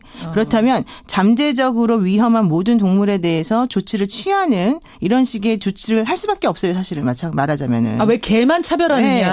그러니까 기본적으로 말씀드리고 싶은 것은 개가 잘못하고 사람을 위협하면 당연히 사람의 인권이 우선이 되는 게 맞아요. 그렇지만 실질적으로 30cm 개는 괜찮고 40cm 개는 안 괜찮다. 이거는 이런 게 하나도 없는 거거든요. 왜 40cm 개만 차별하냐. 그것도 참 이해가 안 간다 이 말씀을 지금 하시는 건데 문자 좀 더 보겠습니다. 백변님 지지하는 문자 꽤 많이 들어오는데 대책 찬성합니다. 사람도 죄 지으면 교도소 갑니다. 1735님. 반려견이 상해 입으면 죽여야죠. 이분 굉장히 직설적으로 느낌표도 2개나 붙여서 오셨어요. 물려본 경험이 있으신 분 같아요. 1735님. 김정욱님은 저는 애견을 키우는 반려견을 키우는 사람임에도 불구하고 예습니다. 이런 분도 계시는데 장성수님은 우리 집 앞에 개는요. 20cm도 안 되는데 맨날 달려듣고 짖고 그러니까요. 주인은 신경도 안 쓰고요. 그래서 오히려 40cm보다 더 강화해야 된다. 이분은 또 이런 분도 계시네요. 노 변호사니까 이것도 부족하다는 거 이런 표현. 기본적으로 20cm든 40cm 간에 중요한 건 그 개가 사람에 대해서 어떤 위해를 끼칠 가능성이 있는 점들을 판단하는 게 이제 더 중요한데 이제 그런 것들이 되지 않은 상태에서 일방적으로 어떤 기준을 정해놓고 무조건적으로 그 개에 대해서 뭘 해야 된다라고 얘기를 하면 사실 그게 제대로 된 대책이냐 이걸 말하는 아니다. 거죠. 그럼 대안은 생각해 보셨어요 혹시? 이 대책이 너무 무자비하다, 너무 획일적이다, 부작용 나을 거다 생각하신다면 다른 대안은 뭐가 있어요? 저는 오히려 이런 개를 키우는 그 분들을, 그러니까 그 개의 주인들이라고 해야 되겠죠. 그분들이 먼저 교육을 조금 받으시는 게 맞다고 보고. 견주 교육, 견주 자격증 뭐 이런 거. 또 하나는 개에 대한 교육이 먼저 좀 강제적으로라도 선행돼야 될 것 같아요. 근데 그렇게 하면 모든 게 사전 교육을 의무화하면은 개를 일단 처음에 키우는데 들어오는 게 너무 힘이 들잖아요. 그래서 돈이 많은 사람만 키울 수 그렇죠. 그런 부분들에 그걸 뭐 나라에서 그걸 다 무상으로 개 교육을 시켜줄 수 있는 것도 아니고 그러니까 그런 부분에 좀 문제가 있고요. 아까 40cm 가지고 이거 너무 기준을 그냥 획일적으로 만든 게 아니냐는 얘기를 하시는데 그게 이제 맹견만 옛날에는 입에 마스크를 썼었는데 지금 2가지로 나눠놨어요. 하나는 일정 크기 이상의 개. 그러니까 사람이 봤을 때 뭔가 위협적이라고 느낄 정도의 크기. 그거를 이제 40cm 기준으로 세운 건데요. 그 기준 자체는 저는 크게 잘못되지 않았다고 생각이 들고 그 또 하나는 작은 개여도 사람을 문 경험이 있는 개는 똑같이 관리 대상 견이 됩니다. 그러니까 작은 개도. 그러니까 이런 정도로 세분화해놨다면 이 정도 기준은 어쩔 수 없는 기준 아니고 그러면 이 40cm 말고 어떤 기준을 드리면 되나요? 아니 근데 사람을 물었는지 안 물었는지 그 개를 보면 우리가 모르잖아요. 외부에서. 주위만 알 수 있을 거 아니에요. 그러니까 이제 사람을 물었다라고 외부적으로 신고가 됐거나 그런 경험이 있는 경우에는 다른 사람 누군가에 신고를 하거나 이런 경험이 있는 경우에는 관리 대상 견으로 이제 지정이 되는 거니까 그게 아니면 그럼 어떻게 지정을 하나요? 아니 그냥 맹견 빼고 나머지는 다 입마개를 채우지 않는 걸로 기준하는 거 그거는 더 위험하잖아요. 뭔가 기준을 세워야 되는 거잖아요. 자 그러면 2m로 줄 길이 제한하는 거 이건 어떻게 보세요? 이것도 백 변호사님. 그건 당연히 해야 되는 거예요. 당연히 2m라는 기준도 맞다고 보세요. 네, 그러면 2m 정도면은 개를 통제할 수 있는 정도의 길인데 그게 넘어가면 한 5m 되면 그건 안 하고 난 거랑 똑같아요. 어차피 통제가 안 되니까. 근데 제가 이제 주변에 저는 뭐 개 안 키웁니다만 개 키우시는 분들 얘기 들어보니까 이 2m라는 부분에 대해서 굉장히 화내시더라고요. 너무 짧아요. 이거는 정말 현실을 모르는 소리다. 뭐 그 얘기 들어보셨어요? 실질적으로 2m짜리 그 목줄을 한번 해가지고 개하고 막 나가보세요. 이 개는 정말 제 발자국 앞에 한 발자국밖에 못 움직여요. 그거는 나가나 마나 마찬가지인 거예요. 근데 또 한편에서 이제 개한테 물려본 경험이 있는 또 주변에 아는 분들은 2m가 아니라 더 줄여도 된다. 아니면 그거 싫으면은 또 이렇게 또 얘기하시는 분도 계셔가지고 좀 안고 다녀라 이런 분들도 있어요. 그렇죠. 심지어. 그러니까 이게 지금 그냥 개를 사랑하시는 분들 입장에서 보면 저도 개 좋아합니다. 예. 뭐 2m가 아니라 5m, 10m 목줄도 안 해도 되게 하는 게 제일 좋겠죠. 하지만 더불어 사는 사회잖아요. 다른 사람한테 피해를 줄 수 있으면 그 피해를 막을 수 있는 최소한의 장치가 필요한데 예. 목줄이 조금만 길잖아요. 예. 그럼 진짜 안 한 거랑 똑같아요. 옆에 지나가다 훅 달려들면 주인이 제지를 못해요. 주인이 제어할 수 있는 정도의 길이가 필요하잖아요. 그 길이를 2m로 결정을 한 거기 때문에 이걸 가지고 문제 제기하는 건 저는 아니라고 생각해요. 생각해요. 개를 바깥으로 데리고 나온 이유가 개가 실내에만 있게 되면 사실은 스트레스가 너무 많이 쌓이고 맞아요. 운동을 못하기 때문에 난폭해지니까. 오히려 공격성이 높아진다는 거잖아요. 근데 목줄을 2m로 하고 입마개를 무조건 채우게 하고 데리고 나가면 오히려 스트레스가 더 높아져요. 솔직히 말해서. 그렇기 때문에 오히려 공격성이 더 높아지고 해결하기 위해서 나간 게 오히려 그 개에게는 정말 가혹한 조치가 될 수 있는 거거든요. 그렇기 때문에 외국에서는 그런 식의 조치보다는 맹견을 소유할 때 뭐 법원에 허가를 의무화하고 면허제를 도입하고 개를 키우기 위해서는 교육이나 훈련 같은 걸 받게끔 하고 사후 처벌이 아닌 사전 교육과 사고 방지에 노력을 기울이는 거죠. 지금 문자가 너무 많이 들어와서 제가 다 따라갈 수가 없을 정도로 들어오는데요. 눈에 띄는 것만 읽어보겠습니다. 6885님은 40cm가 넘는 개의 입마개를 의무적으로 하라고 하는 건 사람으로 치면 폭력 전과가 있는 사람은 무조건 권투 글러브 껴라. 혹은 키 180cm 넘으면 무조건 권투 글러브와 마우스 뭐라고 그러나요? 마우스피스? 예, 그 끼고 가라라고 하는 것과 같은 것이다. 이 법 잘못됐다라고 하시는 분이 있는가 하면 아까 어딘가 개 자격증 말씀하셨잖아요. 허가제. 이건 너무 과하다. 그러면 개를 누가 키우란 말이냐에 대해서 반론하신 분도 계세요. 개를 키우려면 그 정도를 해야 된다. 그럼 그 정도 시간적 여유나 돈의 투자가 되는 사람만 키우게 해야 피해 안 주고 키울 수 있는 거다. 이런 문자도 들어옵니다. 송인재 님이 그러셨군요. 키울 능력이 돼야 키우는 게 맞다고 생각합니다. 하고요. 이렇게 들어옵니다. 안락사 문제에 대해서도 개 키우시는 분들은 과하다는 입장이신 것 같고 다른 분들은 그 정도까지 강력하게 나와야 된다는 입장이신 것 같고요. 지금 흐름은 그렇게 가는데 최후 변론 20초씩 드리겠습니다. 백 변호사님. 사람이 먼저입니다. 확실한 건. 그래서 개를 개 경권을 침해하자는 것이 아니라 더불어 사는 사회를 만들자는 거기 때문에 이 정도의 규제는 반드시 필요하다는 생각입니다. 사람이 먼저다. 노 변호사님. 부작용을 우려하지 않을 수가 없다. 우리가 아무리 좋은 정책이라 하더라도 그런 정책으로 얻어지는 효과보다는 부작용이 많이 야기된다면 그걸 수정해야 되는 게 맞겠죠. 자, 여러분의 판정 결과 나왔습니다. 일단 제가 말씀드리고 싶은 건 오늘 두 분 항의 전화 또 많이 받으실까 봐 걱정돼요. 여러분 이 두 분한테 항의 전화하시면 안 돼. 두 분은 저희가 나눠드린 겁니다. 입장을 나눠드린 거라는 거 말씀드리고 우리 백 변호사님 개를 굉장히 사랑하신다는 거. 네, 그렇습니다. 고양이도 사랑하시고. 네, 그럼요. 저 원래 동물 참 사랑합니다. 사랑한다는 거 말씀드리면서 결과 발표합니다. 반려견 안전관리 대책에 대한 논란. 이 정도면 적절하다. 아니다. 이건 너무 과하다. 우리 뉴스쇼 청취자 여러분들의 결론은 85% 대 15%. 85대 15로 이번 대책 찬성한다 쪽을 들어주셨습니다. 노 변호사님. 네. 벌써 가방을 싸세요? 지금 굉장히 실망하신 것 같아요. 이게 사실 소신과 다른 말을 하다 보니 힘듭니다. 예, 이 대책에 대해서 찬성이 압도적으로 많네요. 일단 뉴스쇼에서는. 최근에 워낙 사고가 많았잖아요. 개물 사고 많았기 때문에 어쩔 수 없는 것 같아요. 하지만 반려견을 키우는 분들의 심정도 좀 이해해 주시고 그럼요. 조금 더 세심한 대책은 뭐가 있을까에 대해서도 고민 더 해주시길 부탁드리면서 두 분과 인사 나누겠습니다. 이제 수락관 퇴근하셔도 돼요. 노 변호사님, 백 변호사님 고맙습니다. 네, 고맙습니다. 노영희 변호사, 백성문 변호사였습니다.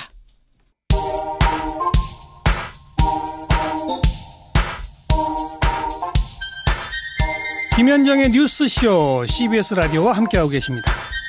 저는 퇴근길 시사자키 정관용입니다.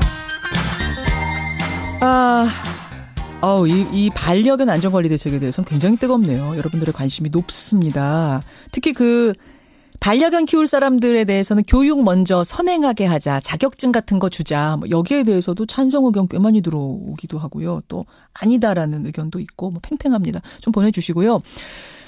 일본의 아베 총리가 평창올림픽 참석하겠다라고 발언했다는 이 속보 일부에서 전해드렸죠. 들으시고 황창선님 아마 2020년 도쿄올림픽도 있으니까 이거 어쩔 수 없는 선택한 것 같다 하셨고요. 윤영보님은 평창올림픽이 흥행할 것 같으니까 아베가 배 아파서 오는 건 아닌가요?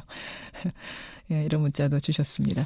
민병두 의원의 작전명 포청천. 참 깜짝 놀랄 작전 이야기 들으시고는 윤정훈님 이거 싫어합니까? 요즘 그 과거 정권 때 일들 뉴스로 듣다 보면 이게 정말 민주공화국이 맞았는가 의심이 들 정도다 하셨어요. 9282님도 군부 독재 정권에 버금갔던 그 행태들 준법이라는 개념이 없었던 겁니까? 0226님 국정원 어디까지 가야 끝이 보일까요? 예, 이런 문자들 분노의 문자들 보내주십니다. 고맙습니다.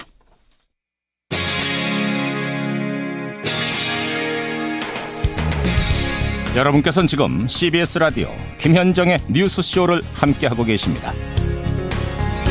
제가 살면서 말이죠. 베트남과 카타르의 축구 경기를 실시간 중계로 막 찾아서 보면서 베트남을 간절하게 응원하는 날이 올 거라고는 저는 미처 상상하지 못했습니다.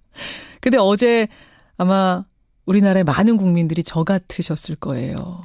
베트남 이겨라. 베트남 잘해라. 막 마음 졸이면서 응원하고 환호하고 그랬죠. 바로 이 사람 때문입니다. 베트남 축구팀의 박항서 감독. 어젯밤 열린 2018 아시아축구연맹 U23 챔피언십 대회 카타르와 베트남전에서 베트남이 이겼습니다. 이게 4강이었습니다. 그냥 이긴 것도 아니고요. 막 승부차기까지 가는 접점 끝에 결승행 티켓을 따낸 겁니다.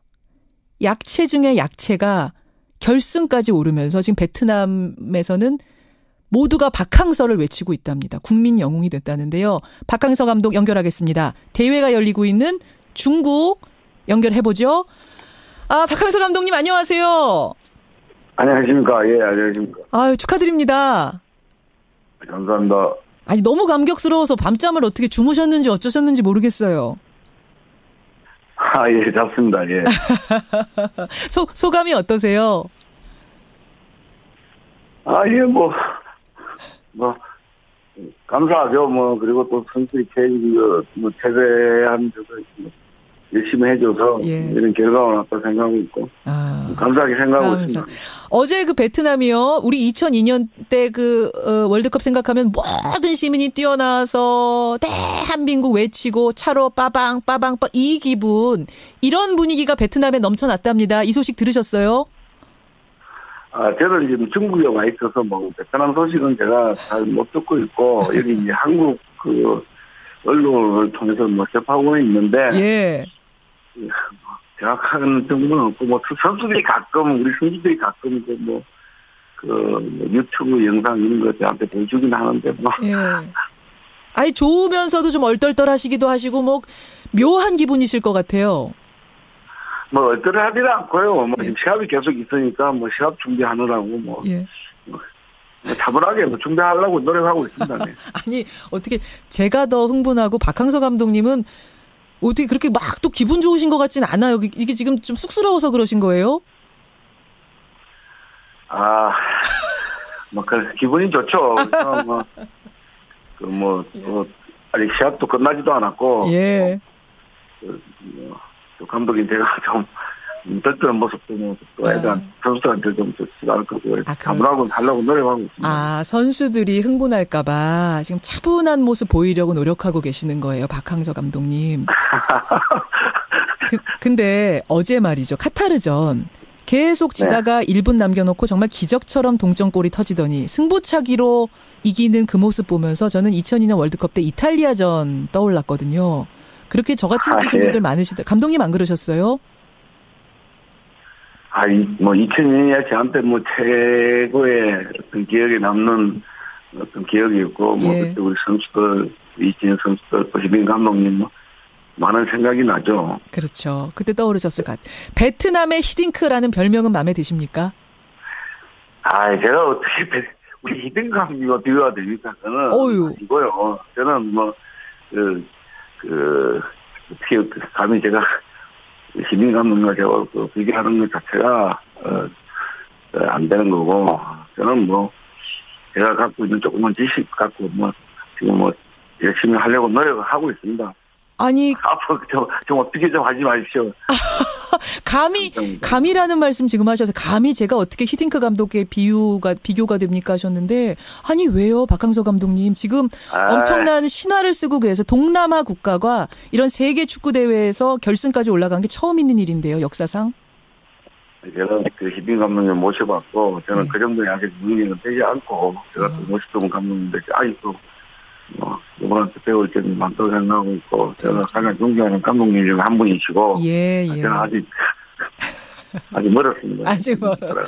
겸손하세요. 박항서 감독. 예나 지금이나 겸손한 분이신데, 3개월 만입니다. 베트남 대표팀의 감독으로 취임한 지 3개월 만에 이런 성장. 이 비결이 뭔가라는 질문 많이 받으시죠? 뭐라고 스스로는 생각하세요?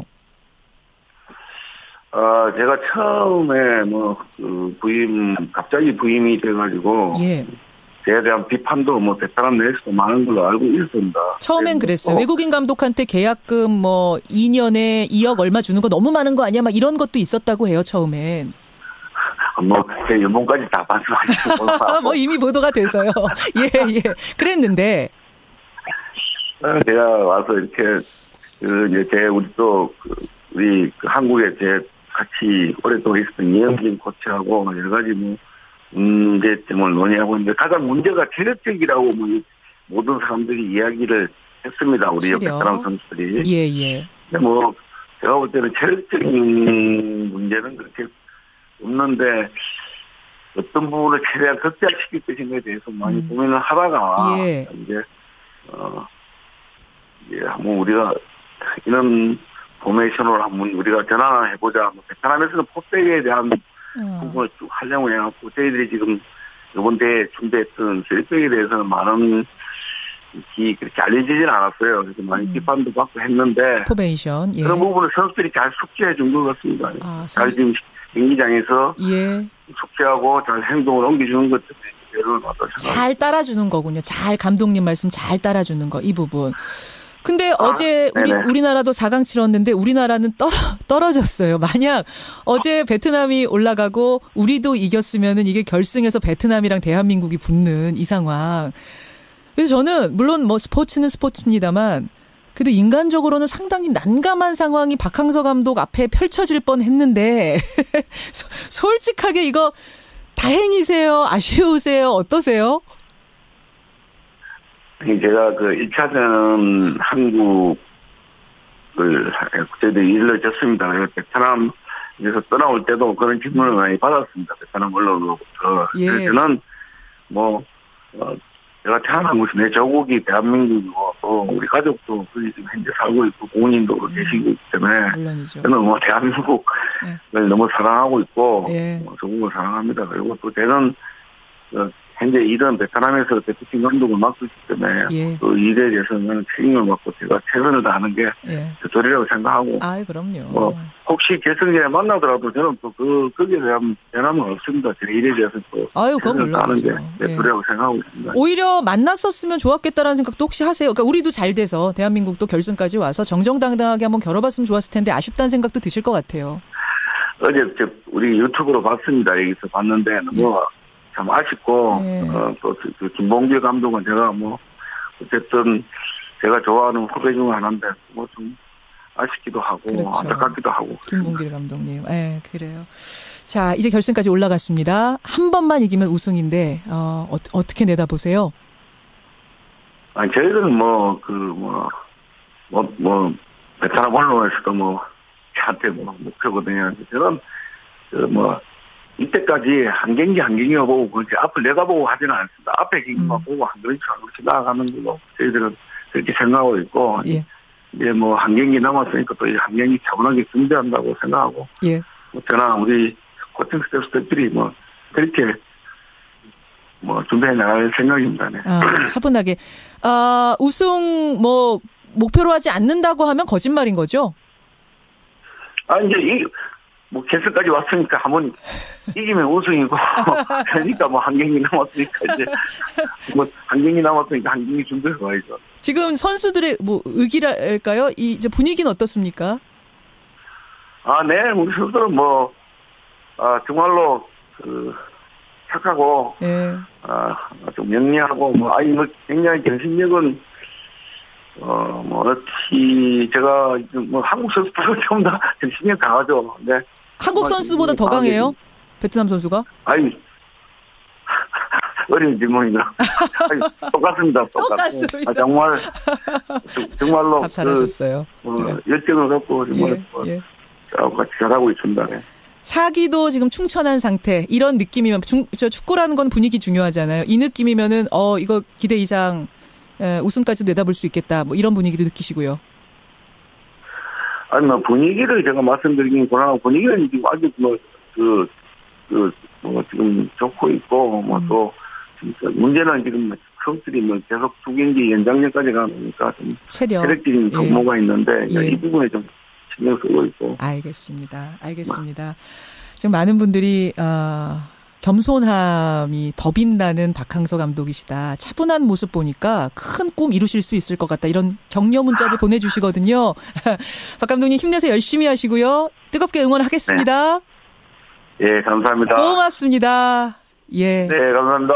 박항서 감독 지금 중국에서 경기를 치르고 있습니다. 베트남 팀을 잘 이끌면서 국민 영웅 칭호까지 받고 있는 박 감독 만났습니다. 청취자 박민경님, 어제 베트남에 살고 있는 친구가 동영상을 보내왔는데요. 우리가 2002년 월드컵 4강 갔을 때 그 분위기 정도더군요. 서로 끌어안고 거리로 몰려나오고 난리도 아니었습니다. 네, 이런 생생한 문자 주셨습니다. 여러분과 함께 만들어갑니다. 김현정의 뉴스쇼. 오늘 오전 11시에는 정현 선수의 경기가 또 있죠. 참 팍팍한 세상에 그래도 기분 좋은 소식들 들려와서 다행입니다. 내일 7시 반 좋은 소식 가지고 돌아오겠습니다. 고맙습니다.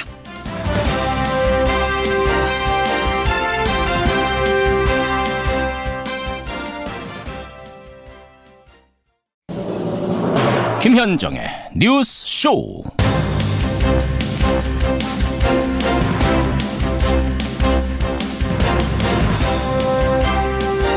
오늘 아침 모스크바보다 더 춥습니다.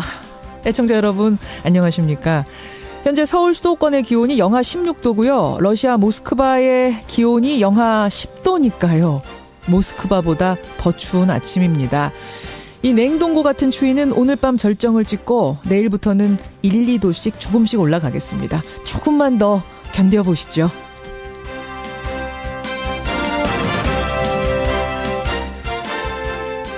더 큰 문제는요. 우리 무역에 몰려온 한파입니다. 미국의 트럼프 대통령이 우리가 수출하는 세탁기와 태양광 부품에 대해서 세이프가드, 그러니까 긴급 수입 제한 조치에 서명을 한 겁니다. 자국의 적자가 너무 심하다는 게 이유인데 이렇게 되면 지금까지 관세 없이 수출하던 물건에 최대 50%까지 관세를 부과한다는 겁니다. 게다가 이 세이프가드가 반도체와 철강, 화학 분야까지 확대될 조짐도 있습니다. 자기들 등 따시자고 동맹국의 코트를 벗기는 이 보기 드문 무매너의 여러모로 추운 아침, 김현정의 뉴스쇼 출발합니다.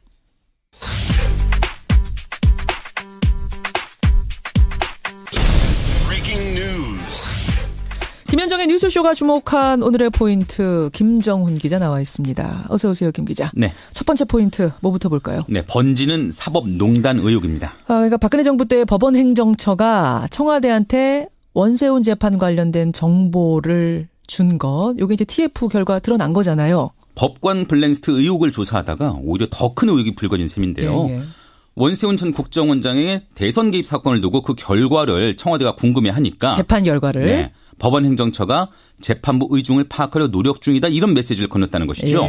또 원 전 원장의 선거 개입을 유죄로 본 2심 판결이 나오니까 우병우 당시 민정수석이 큰 불만을 표시하면서 전원 합의체 회부해달라 이렇게 요구를 했고요. 실제 전원 합의체 회부가 된 뒤에 원심이 파기됐습니다. 예.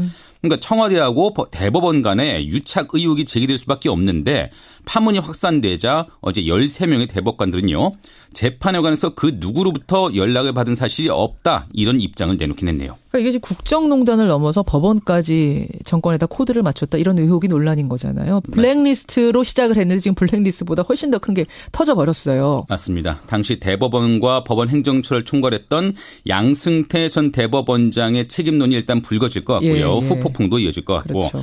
법원 블랙리스트 의혹에 대한 더욱 면밀한 조사가 필요하다는 이런 목소리도 커질 것 같습니다. 예. 의혹의 핵심으로 지목됐던 PC와 파일들은 여전히 조사 대상에서 빠져 있거든요. 그렇죠.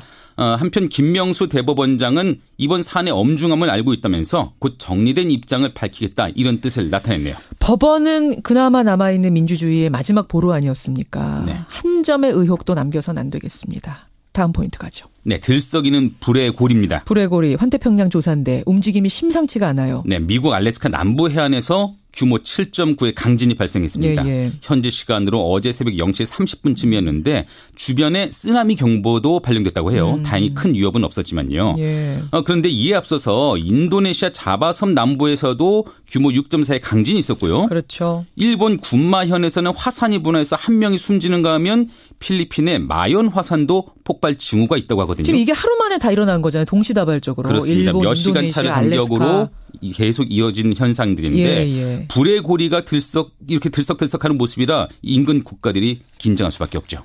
예. 마지막 포인트 하나만 더 보죠. 네, 4강 진출을 노리는 정현입니다. 정현 오늘 몇 시예요? 11시입니다. 11시에 4강. 네, 한국 최초로 테니스 메이저대회 8강에 진출했죠. 그 정현 선수 오늘 오전에 미국의 샌드그렌과 4강 진출권을 놓고 맞붙습니다. 예. 세계 랭킹만을 두고 보면은 정현이 58위고요. 예. 샌드그렌 선수는 97위이기는 한데 97인데 지금 4강 올라온 거니까 샌드그렌도 파란을 일으키는 거잖아요. 만만치 않은 승부가 될 것 같습니다. 정현만큼이나. 예, 그 승부를 한번 지켜보시죠. 예, 11시 보겠습니다. 그리고 어제 그 베트남 박항서 감독도 파란 일으켰잖아요. 그렇죠. 예, U23 대회에서 지금 결승전까지 올라간 거죠. 네네. 우리나라는 지고 네. 박항서 감독이 이끄는 베트남은 올라가고 박항서 감독 오늘 2부에 연결하겠습니다. 김재원 기자 수고하셨습니다. 네.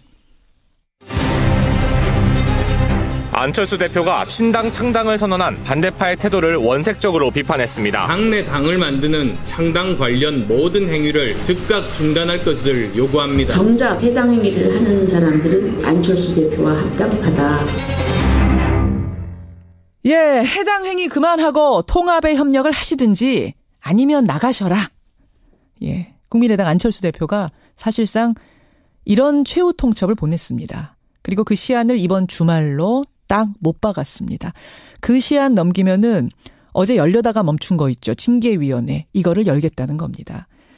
안철수 대표의 최후 통첩에 대해서 통합 반대파죠. 박지원 전 대표는 어떤 답을 내놓을까요? 빠져 있는 모양이 더 이상했다 이 말씀이시죠. 그러니까 방금 전에 말씀하셨는데요. 정무수석을 하고 문체부 장관까지 한 사람이 나는 블랙리스트 모릅니다. 이렇게 얘기한 게 1심에서는 받아들여졌다는 거예요. 그렇죠.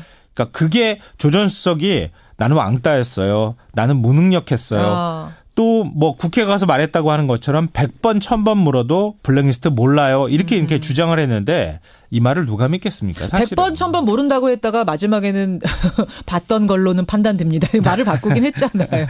그렇긴 한데 어쨌든 결국은 이번 재판 결과가 당연한 수순일 수밖에 없었다는 겁니다. 그렇게 보이네요. 마지막 행간이요. 마지막 세 번째 행간은 1심 재판 결과가 다시 의심스러워지기 시작했다입니다. 1심 재판 결과가 의심스럽다니요? 네. 1심 재판부가 박근혜 전 대통령을 블랙리스트 공범이 아니다 이렇게 판단을 했잖아요. 예. 좌파 지원 축소, 우파 지원 확대는 대통령의 통치행위이기 때문에 사법심사의 대상이 될 수 없다 이런 논리였습니다. 그렇죠. 이게 뭐 말이 안 되는 논리다 이런 지적들이 굉장히 많았잖아요. 네, 말이 많았죠. 우파 대통령이 당선되면 좌파는 블랙리스트 만들고 지원 배제해도 되는 건가요? 네. 근데 2심 재판부는 정반대였습니다. 그러니까 문화를 억압하면 전체주의 국가로 가게 된다 그러면서 블랙리스트 공범도 박근혜 대통령을 인정을 했거든요. 예. 근데 저는 예전 같았으면 이렇게 1, 2심이 바뀌는 게 뭐 당연히 그럴 수도 있겠지. 법리를 다르게 적용하면 이렇게 생각했는데 어제 대법원 추가 조사의 조사 결과 보고 아닐 수도 있겠다는 생각이 들었어요. 판결은 법과 양심에 따라서만 이루어지지 않을 수도 있겠다는 생각을 할 수밖에 없는 그런 정황이나 증거들이 나오지 않았습니까? 그러니까 사법부 블랙리스트 파동이 왜 엄정하게 조사돼야 되는지 이번 문화 블랙리스트 재판을 보면서 다시 느껴지게 된다는 겁니다. 여기까지 오늘의 행간 김성환 씨 수고하셨습니다. 네, 고맙습니다. 베트남의 히딩크 박항서 감독 축하합니다. 이런 문자가 벌써 들어오네요. 예, 박항서 감독 2부에 연결하겠습니다. 2부로 가죠.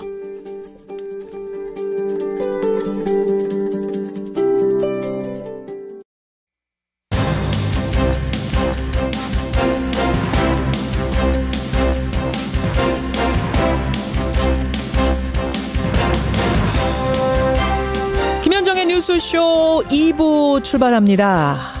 작전명 포청천. 전 이 얘기 듣고 드라마로 봤던 판관 포청천이 무슨 영화로 재개봉을 하는가? 이런 줄 알았습니다. 근데 알고 보니까요. MB정부 국정원에서 야당 정치인들하고 언론인들 사찰하면서 그 작전명을 포청천 이렇게 붙였답니다. 이 기막힌 이야기를 제보받은 분 민병두 의원 오늘 첫 순서로 연결을 해보죠. 라디오 재판정도 있는 날인데요. 반려견 키우시는 분들 오늘 재판정에 귀를 더 기울여 주십시오. 개 입막의 의무화, 또 개줄은 2m로 제한하는 문제, 개가 사람 물면 무조건 안락사시킨다. 이런 정책들에 대해서 갑론을박이 펼쳐지고 있습니다. 오늘 재판정에 올려보겠습니다. 그리고 2부에서 박항서 감독 만난다고 했더니요. 어떤 분이 박항서 감독이 도대체 베트남에서 어느 정도길래 그러냐라고 질문 문자를 주셨는데 여러분 2002년 월드컵 때 우리가 히딩크 감독 바라봤던 거, 히딩크 연호했던 거, 또 나가서 다 같이 응원했던 그 분위기를 지금 생각하시면 됩니다. 베트남 분위기가 지금 그렇다고 합니다.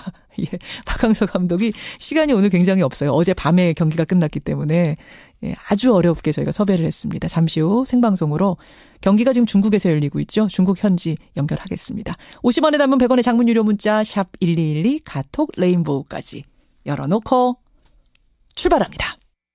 작전명 포청천 무슨 영화 속의 특수작전 이름이 아닙니다. 실제로요. MB정권 시절에 원세훈 국가정보원이 야당 정치인 또 언론사 사장 이런 사람들에 대해서 사찰을 벌이는데 그 작전명이 포청천이랍니다. 심지어 그 포청천 작전의 예산은요. 국정원의 대북 공작금에서 썼답니다. 사실 그동안에도 MB정권에서 야당 정치인들 민간인 대상으로 불법 사찰이 이루어졌다는 건 알려진 바죠. 그런데 그 실제 작전명과 예산 출처까지 드러난 건 처음입니다. 작전명 포청천을 세상에 공개한 분 더불어민주당 민병두 의원 연결해서 좀 더 자세하게 알아보겠습니다. 민병두 의원님 안녕하세요.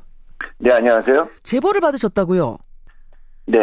예. 현재 국정원 직원입니까? 그걸 특정할 수는 없고요. 다만 지금 MB와 또 그 주변 사람들한테 국정원 특활비가 광범위하게 전해졌다는 얘기를 들으면서 예. 저 커다란 규모의 특활비 중에 어느 부분에서 그 사람들은 저것을 전용했을까 하는 의심을 갖기 시작했어요. 예. 되게 원장이나 차장이나 이런 정무직이 쓸 수 있는 돈에서 아마 청와대나 이런 데 갔을 가능성이 큰데 예. 저 사람들이 절대 넘어서면은 안 되는 대북 공작비까지 건드리지 않았을까 하는 생각을 해보고 여기저기 탐문을 하다 보니까 이런 제보가 들어오게 된 것이죠. 그럼 제보자가 문건까지 가져온 거예요? 아니면 말로 증언한 것들을 취합하신 거예요? 네, 구체적인 그 증언들입니다. 증언. 국정원 문건은 대개 그 칼을 휘두르고 있기 때문에 우리는 앞으로 5개월 남은 지방선거를 대비하기 위해서는 지금 지방선거에 출마하려고 하는 사람들이 국민의당 안철수 이름으로는 우리가 출마할 수 없다. 예. 그러니까 탈당해서 무소속으로 갈 수밖에 없다. 그래서 제가 하나 여쭙고 싶은 거는 좋은 이름 아이디어 좀 있으세요? 우리 당이요? 이쪽도 좋고 저쪽도 좋습니다. 우리 당은 공모를 해서 이제 8시 회의에서 아마 결정되게 될 겁니다. 그렇군요. 예, 알겠습니다. 저쪽 당에다가 특별히 추천하고 싶으신 건 없는 거죠? 그쪽은 관심 없어요. 보수 수구 대연합당이라 하면 될 거예요. 아이고, 예. 오늘 저는 박 의원하고 인터뷰를 굉장히 많이 했습니다만 오늘처럼 이렇게 냉담하게 당을 평가하시는 건 처음 본 것 같습니다. 예. 여기까지 오늘 그러니까 정체성만 하더라도 그렇지 않습니까? 예. 오늘은 여기까지 말씀을 좀 나눠야겠습니다. 박지원 의원님. 고맙습니다. 예, 감사합니다. 국민의당 박지원 의원이었습니다.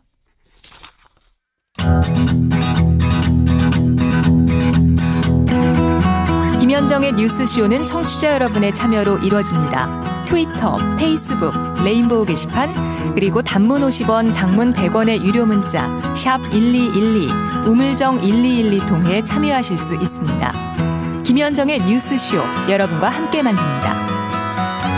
김성환의 행간 시사평론가 김성환 씨 나오셨습니다. 어서 오십시오. 네, 안녕하세요. 지금 김성환 씨가 문을 열고 들어오는 이 순간 속보가 하나 들어왔습니다. 일본의 아베 총리가요. 평창 동계올림픽에 참석하겠다. 참석하겠다고 산케이 신문과의 인터뷰에서 밝혔답니다. 1mm도 안 움직인다고 했던 사람인데. 1mm 위안부 합의는 1mm도 못 움직인다 그거고 뭐 본인이 1mm는 아니었고요.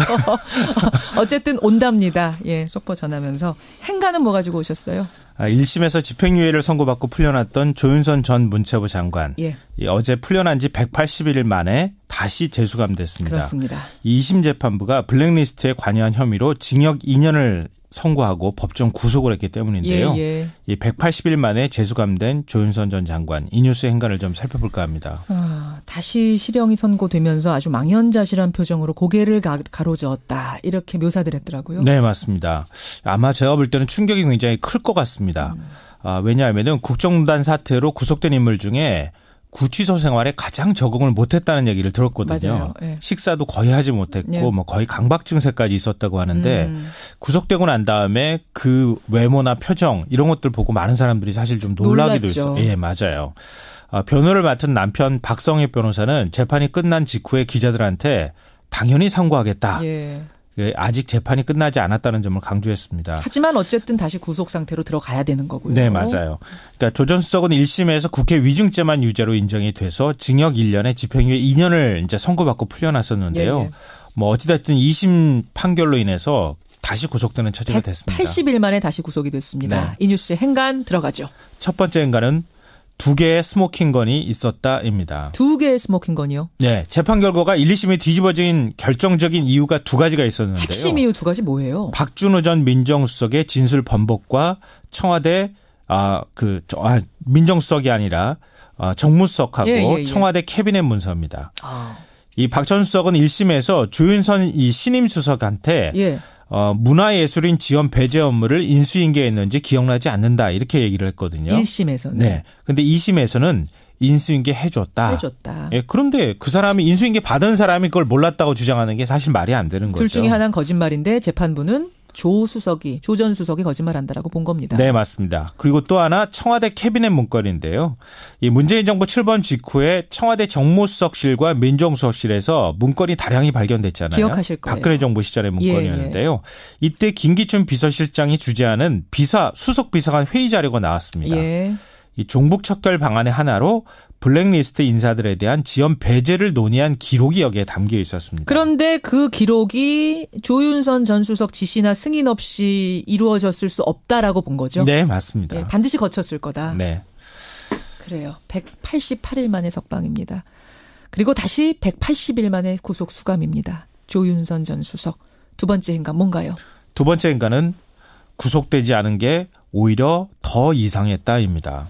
그건 무슨 말씀이세요? 그러니까 블랙리스트 사건으로 유죄 판결을 받은 사람이 몇 명인지 혹시 아시겠어요? 저는 알죠. 6명 아니에요? 그렇죠. 조윤선 전 수석을 빼고도 6명입니다. 예.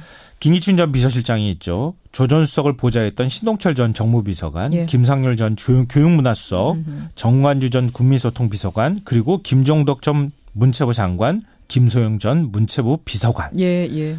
대통령 비서실장부터 정무, 교육문화, 국민소통수석, 그리고 문체부까지 전부 모든 사람들이 개선에 있었던 사람들은 다 유죄 판결을 받았어요. 보세요. 그러니까 보고 라인을 쭉 따라가지고 다 유죄 판결을 받았는데 사실은 조윤선 전 수석, 조윤선 전 장관만 나중에는 국민의당 자체가 DJ라고 그랬습니다. 그렇게 하고 와서 이제 와서 유승민과 손잡고 제 일성이 뭐였습니까? 유승민의. 햇볕 정책을 폐기하라. 탈호남하라 했습니다. 뭐 그 부분에 대해서는 뒤에 좀 수정을 하시긴 했습니다. 그 언급에 대해서는. 아니 말해놓고 이미 던져놓고 이제 호남을 달래기 위해서 수정하는 것은 뭐가 진심입니까? 뭐가 진심이겠는가. 첫 일성. 그분들의 기조는 그게 깔려 있는 거예요. 그렇기 때문에 어제 광주에 방문해서 얼마나 냉대를 받았습니까? 유승민, 안철수 두 대표 말씀하시는 거죠. 어제 그 두 대표가 가서 광주 방문한 것에 대해서 여론조사 좀 해보셨어요? 어제 갔는데 여론조사 할 필요도 없고, 그 르포 기사를 보더라도 냉랭했습니다. 물론, 유승민 대표는 처음 오신 분이기 때문에 TV에서 봤다. 이런 좀 환대도 있었던 것 같은데, 안 선생은 어디 갔냐?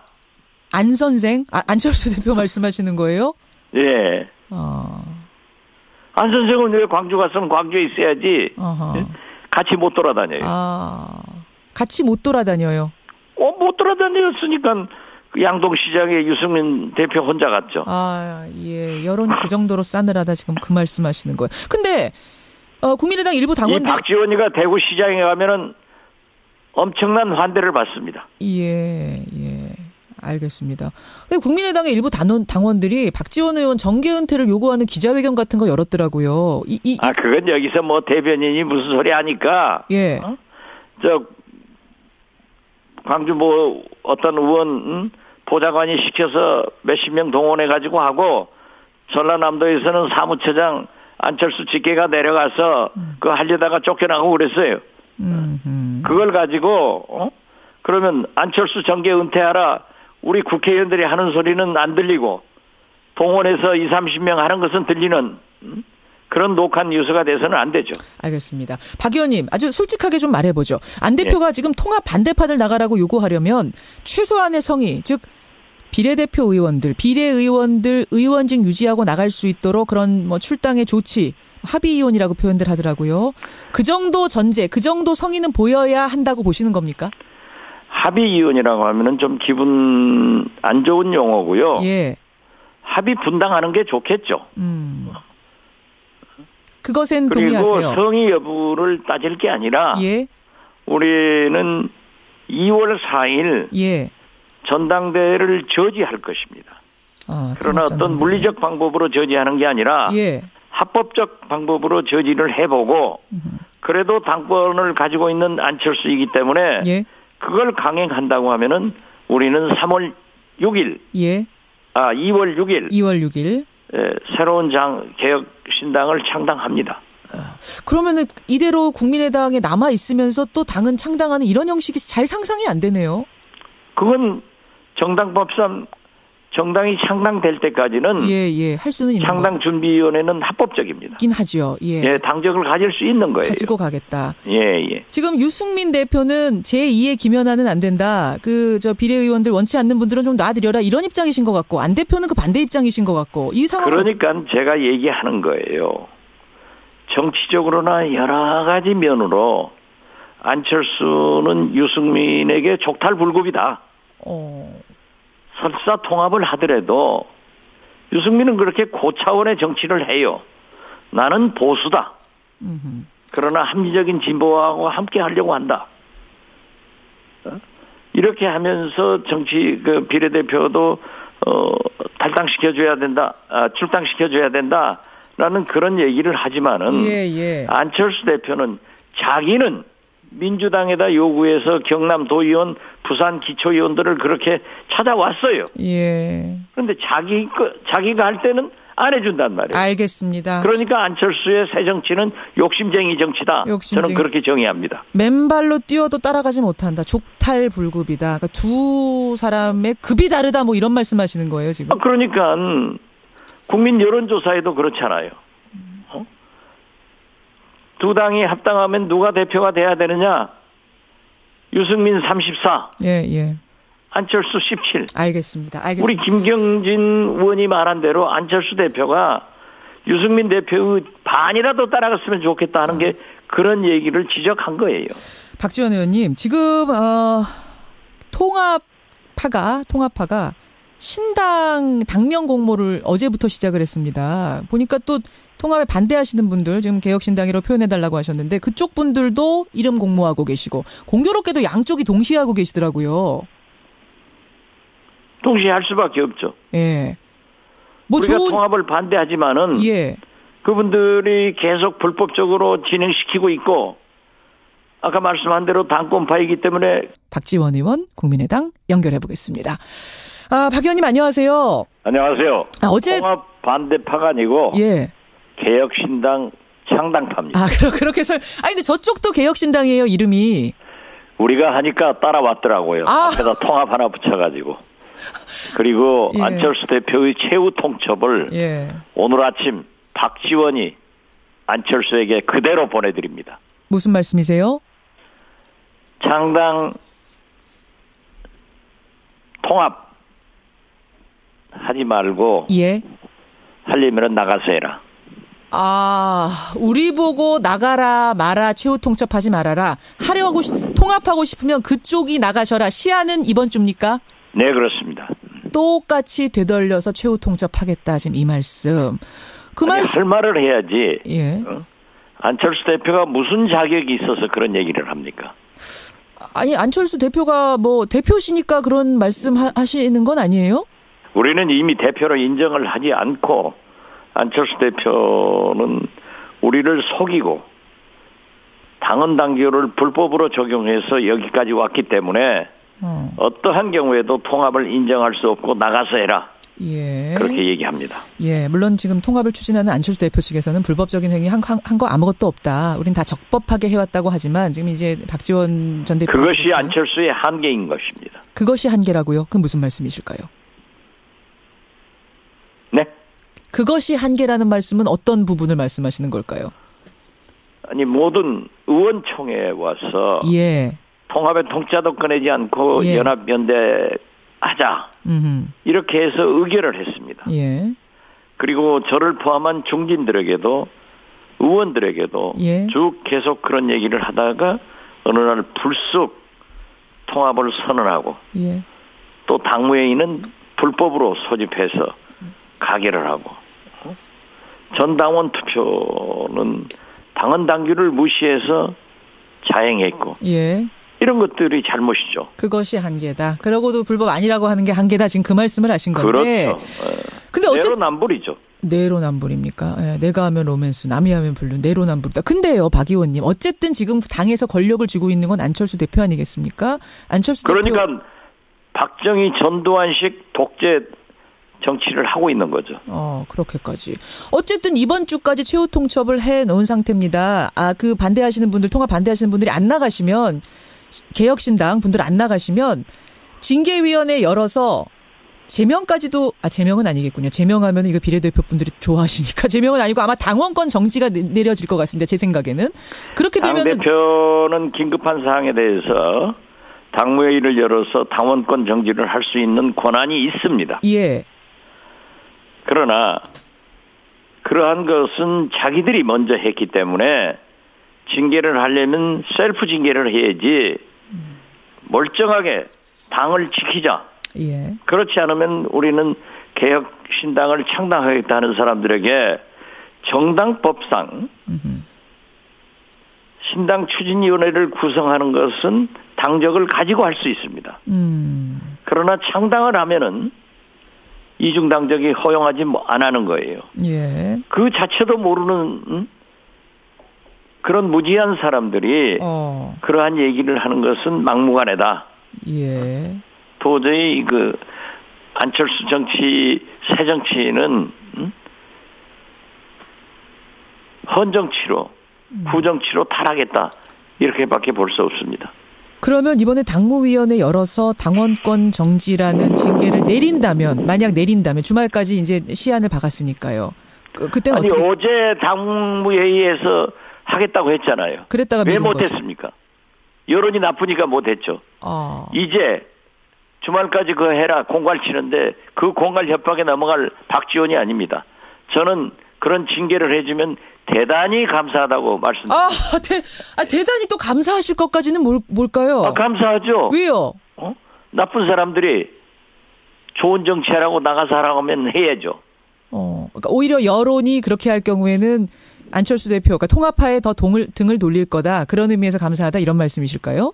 그렇죠. 안철수의 나쁜 정치가 좋은 정치를 마치 그레샴 로처럼 구축하는 거죠. 알겠습니다. 쫓아내는 거죠. 근데 이제 어제 안철수 대표는 이런 말씀했습니다. 박지원 전 대표를 직접 언급하면서 박지원 의원이 국민의당 입당 선언문 둘째 줄에 보면 합리적 진보와 개혁적 보수 세력의 결집을 통해 약자의 눈물을 닦는 민생 정치를 구현한다라고 나왔는데 진짜 이런 입당 선언문에 있는 통합 정치를 실현했는지 묻고 싶다. 오히려 정치적 입지를 위해서 호남을 지금 고립시키고 있는 것 아니냐. 이렇게 지적하시더라고요. 안철수야말로 호남의 배신자죠. 대통령 후보로 나왔을 때는 호남을 기반으로 해서 하겠다. DJ의 정책 이념을 계승하겠다.